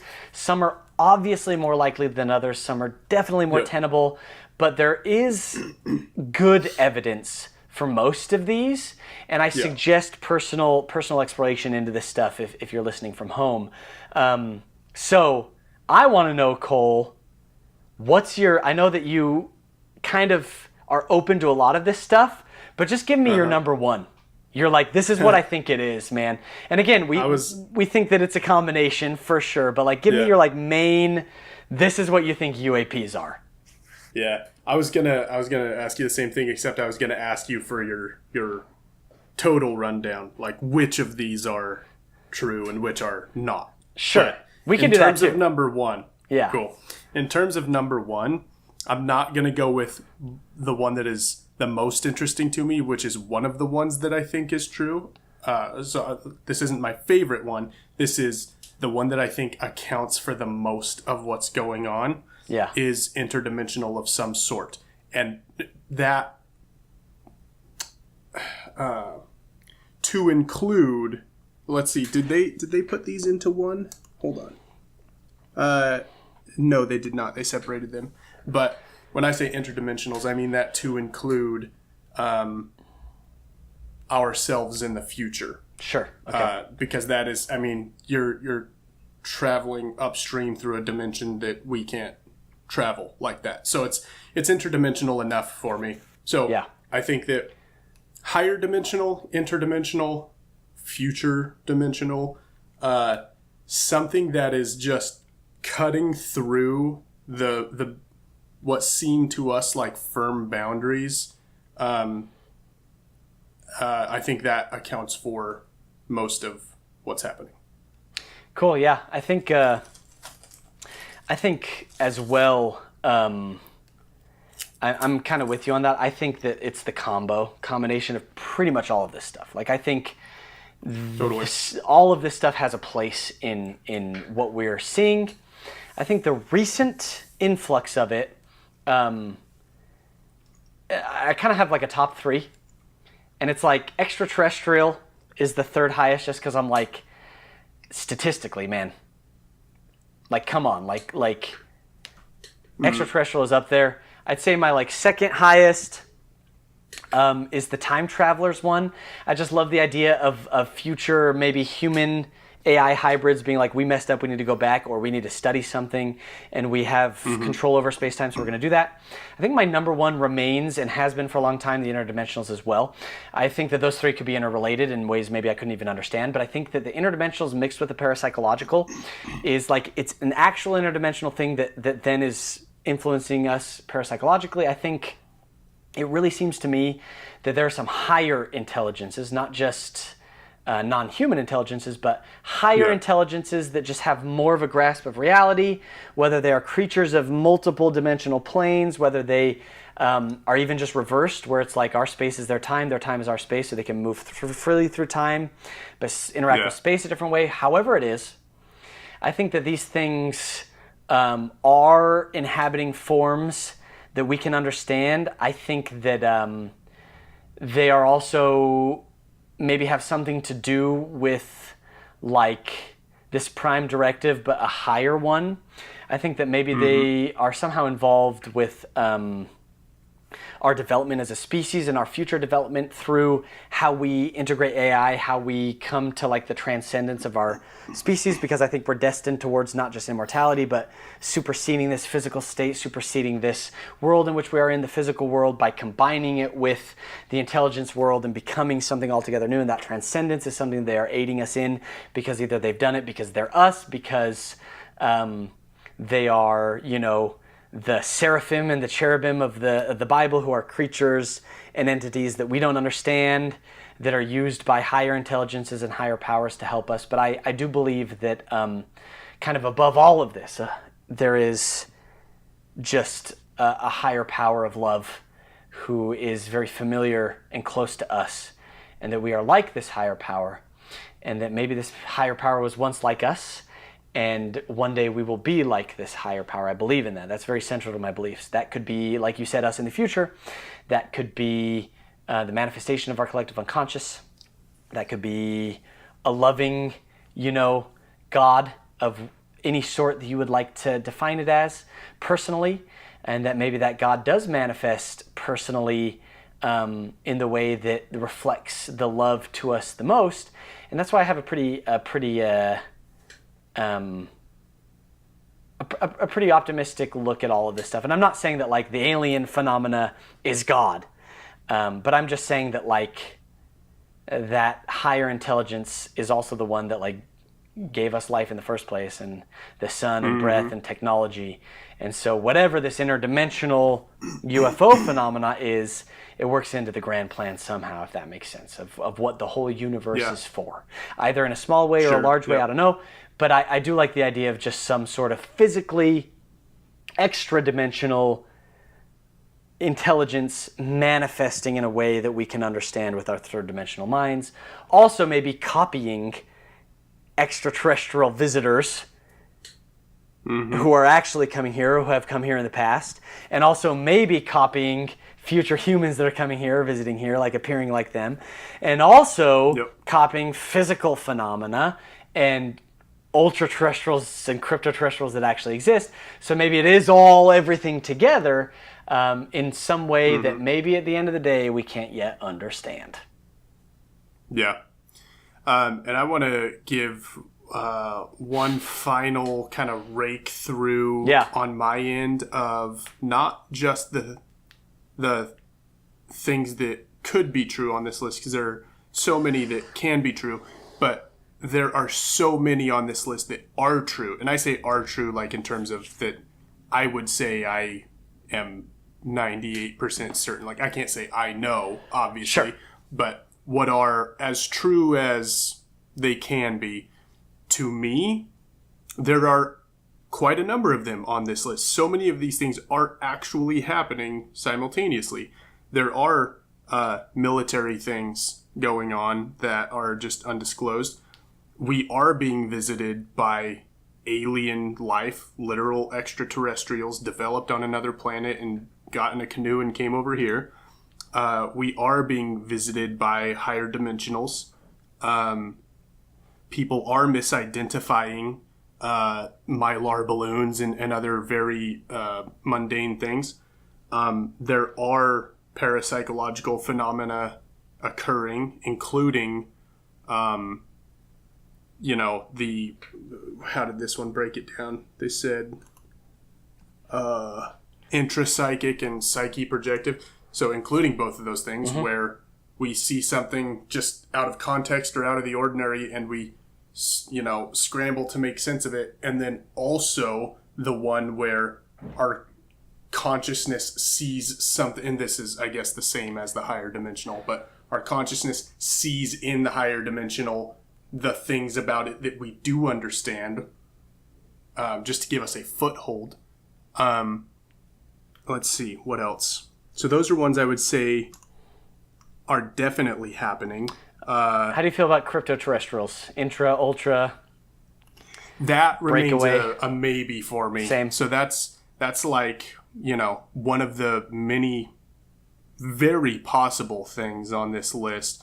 But I wouldn't classify it as one of the ones that I am sure is happening. But it's a high maybe. Cool. Yeah, I like that. I think maybe I'd put those fourth. But I do think there's a lot of beyond understanding. I think like anything, it's complicated and complex, and there's misinformation, and there's military stuff, and there's false flag stuff. And unfortunately, that's the lens we have to see this all through, because that's the society we currently live in. But also ancient humans had to see it through the lens of the gods, or the lens of fairies or fae folk, or the lens of just magic, or whatever it was at the time.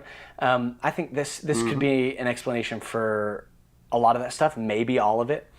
I think I'm in line with some of that stuff too. And to just end for me, I just want to give a general, the most useful thing to me has been open-mindedness, and to kind of stay away from things that seem like they are mutually exclusive. Because in our mind, things are often mutually exclusive. Well, this cannot be this and this, when in reality, again, that painting, man, it is a landscape. It's not an ocean, and it's not a forest. And yes, a painting of an ocean cannot be a painting of a forest, but it can be if the painting was a landscape all along. So that's the kind of mentality I like to have. I mean, I'm, a practical person. I think of myself as a researcher and a scientist. I'm also religious personally. And I'm open to how all of that stuff works together, and excited about discovery, and excited about being wrong. That's one of the coolest things. Is that over the years I've stopped feeling like that pain when you're wrong, and I've actually started seeking it out, because when you are wrong, that is a unique opportunity that you can take advantage of to become a much better human being in almost every way. Is when you are wrong about something, the way you react to that and the way you can learn through that is just one of the most precious opportunities that we have. So I would recommend that people, when they are looking for this, get out there, make mistakes, look into stuff, have an open mind, be smart, be analytical, be logical, look into the evidence, vet your evidence, be self-aware about when you are getting carried off into stuff, but be adventurous and be open, be wise, and more than anything else, believe. That's where I'm at. Yeah. Amen, brother. Belief as an action. Believing is an action verb. It's not a state of being. It is something you do. That's what I have to say. That's all I have for today. This might be a 4-hour long podcast, but hopefully somebody thinks it's useful. And we're here to continue to make content like this. And if you like our videos, freaking like and subscribe, follow us. Someday, we just like to be doing this all the time. So if you guys see it as useful, please share it. Please take the clips from it, reclip it, post it, share it, whatever. Just as much as we can get this stuff spread around, we want to. So, yeah. Mystery Squad, bro. Cool. Another one in the books. Cool. Any final words, Cole? No, I think we covered it, man. Sounds good to me. Well, I will see you next time, bro. Sounds good, also, man. keep watching X-Files. Let me know if you have any dreams about aliens. Yes. If you get abducted. Okay. I'll come help them. Just kidding. I'll come help you. Yeah. All right, bro. Cool. Talk to you later, dude. Thanks. Sounds good. We'll see you later.